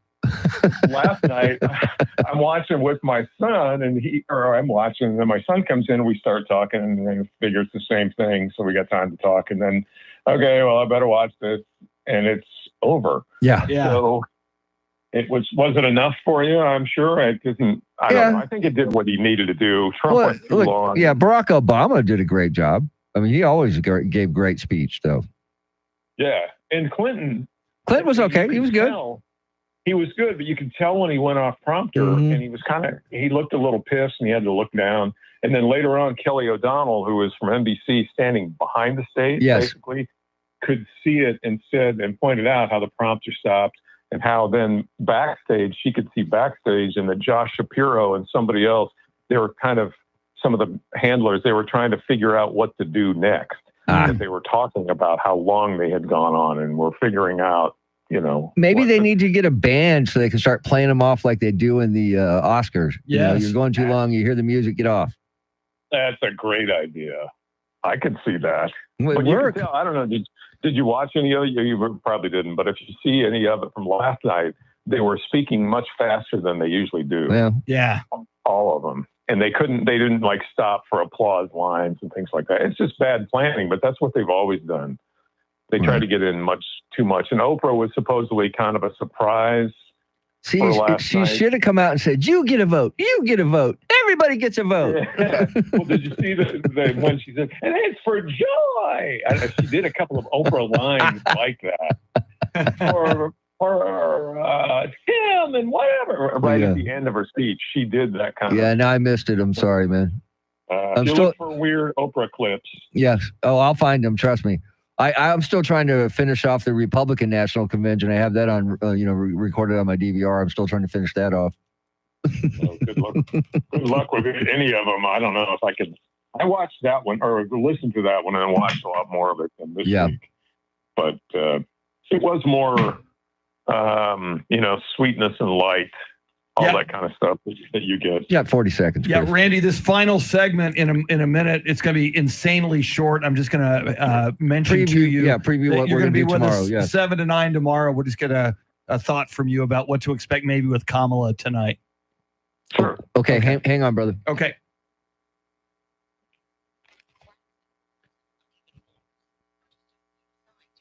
Oh, Charity texted us. God, seriously? I'm fine. I won't book Rob tomorrow. Won't book who? Rob Dawson. Yeah, is that what she said? She says too many. It's exhausting. Well, with Randy, I'm going to take a lot off the table. Yeah. Yeah. More with Randy Beamer coming right up. But first, let's get you caught up. Charity, what stories are you following? It's a big night for Kamala Harris as she will close out the DNC with her acceptance speech. The state AG's office has initiated a voter fraud probe in Bexar County, and transgender Texans will no longer be able to change the gender on their driver's license. We'll have details right now, traffic and weather.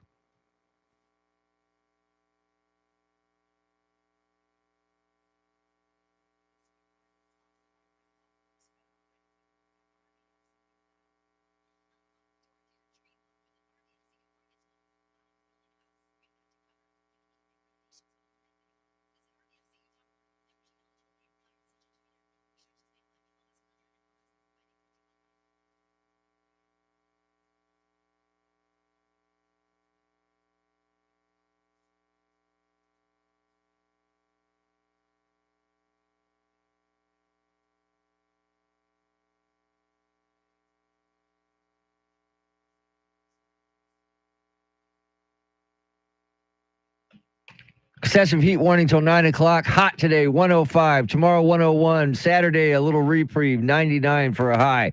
It is 78 degrees in New Braunfels, 82 in Alamo Heights, and 82 right here in Stone Oak. WOAI News Time, 8:52. San Antonio's first news. Randy Beamer joins us on the phone tomorrow. Randy Beamer will join us in studio from 7 to 9 as our Decision 2024 coverage begins. And Randy, tonight's the big night for Kamala Harris, her acceptance speech. I got a feeling on the stage that we saw Barack Obama and Michelle Obama. How much pressure is on her to deliver the goods tonight? Oh, I think it's going to be huge. I think that's one of the concerns that people maybe have had about Tim Walz was, they had some good speeches last night leading up to him, and then how well is he going to do? But they choreographed that, so, she's going to be the highlight of the night. I think you'll see her speak a little earlier. They'll try to get that in, so closer to 10 o'clock, maybe 9:30, so that she can actually be seen by more people. And she's going to take a few shots, but she has to outline her policies, how she's going to be different than Joe Biden. And, some of her story about growing up, that's always it, the origin story. But what's she going to do? She has to lay that on the line and then fire up the crowd. And there's been a lot of talk, Randy, about how long this honeymoon period will last for Kamala Harris after tonight. It may come down to that first sit-down interview that she says is going to happen by the end of the month. I think so. I think you have to have some pushback against her. Not pushback, I would say, but questions, and see what she can do and see how she can respond. There's that infamous Lester Holt bite with her saying, but you didn't go to the border. But I didn't go to Europe either. I mean, that one soundbite alone from an interview can really throw a wrench in that honeymoon, and it'll be over. And in addition to the final night of the Democratic National Convention, don't forget On the Record with Randy Beamer, 7 o'clock tonight and on Thursday nights on KLRN. All episodes on demand at klrn.org. Randy will be with us in studio tomorrow from 7 to 9 a.m. You don't want to miss that. Our thanks to EJ Pacheco and Andrew Zimmel for doing the heavy lifting, making the show go. Glenn Beck is moments away. Before that, Charity McCurdy with everything you need to know on this Thursday morning. Right now, your Sean Hannity Morning Minute, WOAI News Time, 8:55. All right, Randy, what else is going on with you, man? Absolutely nothing. I'm getting ready to send my son off to college. Oh, no. Oh, no. Where's he going to college? Where's he going to go? Well, LSU. He's going back to LSU. Oh, right on. Nice. He's been living with me for a while. Ooh, so wait a minute. over the We got summer. LSU versus USC on opening day of Yes. college. So you're sticking with the Trojans, I hope. Oh yeah, I Yes. mean, we probably got. We're gonna have $5 on that one. Whoa, big spender. Woo! Yeah. So are you guys going to actually get up and drink Guinness on who's playing on Saturday? I am. But yes, because they're playing in Ireland. It's Florida State and Georgia Tech. It's football. It's 11 o'clock in the morning. Hell yes. Oh, dang. That's a big SEC matchup. We'll be all over. Yeah, Florida State's going to just whoop them. They're going to whoop them. I think so. They got a chip on their Yeah. shoulder about the size of a cinder block. So yeah. Cool. Yep. Well, you guys want some donuts tomorrow? If I can bring in some donuts, Circle Hell K, yeah. What do you like? Hell yeah. Do you like the long johns or the cinnamon kind of rolls or what? Yes. Anything you bring, and again though, don't feel compelled. I Yeah, mean, if you don't have to. Don't make a special trip. But if you are getting some, then we'll take some. But otherwise, we're good. We'll take anything. Okay, if there are opioids or hallucinogenics in it, Well, I'll- God, yes. Oh, yes. Then God, In yes. that Definitely case, on I'll that. have Yeah. 3. Yeah, Yes. definitely on that one. Sounds good. Well, let me know. Sorry, I just rambled too long on those things. No, No, you were you great. did fine. It You was did all fine. good. Everything Yeah. was great. It was the best ever. You guys are just, man, so full of shit. I love it. Anyway, All right. talk to you all tomorrow. All right. We'll see you then, man. Thanks, Randy. Bye-bye. Bye. See you.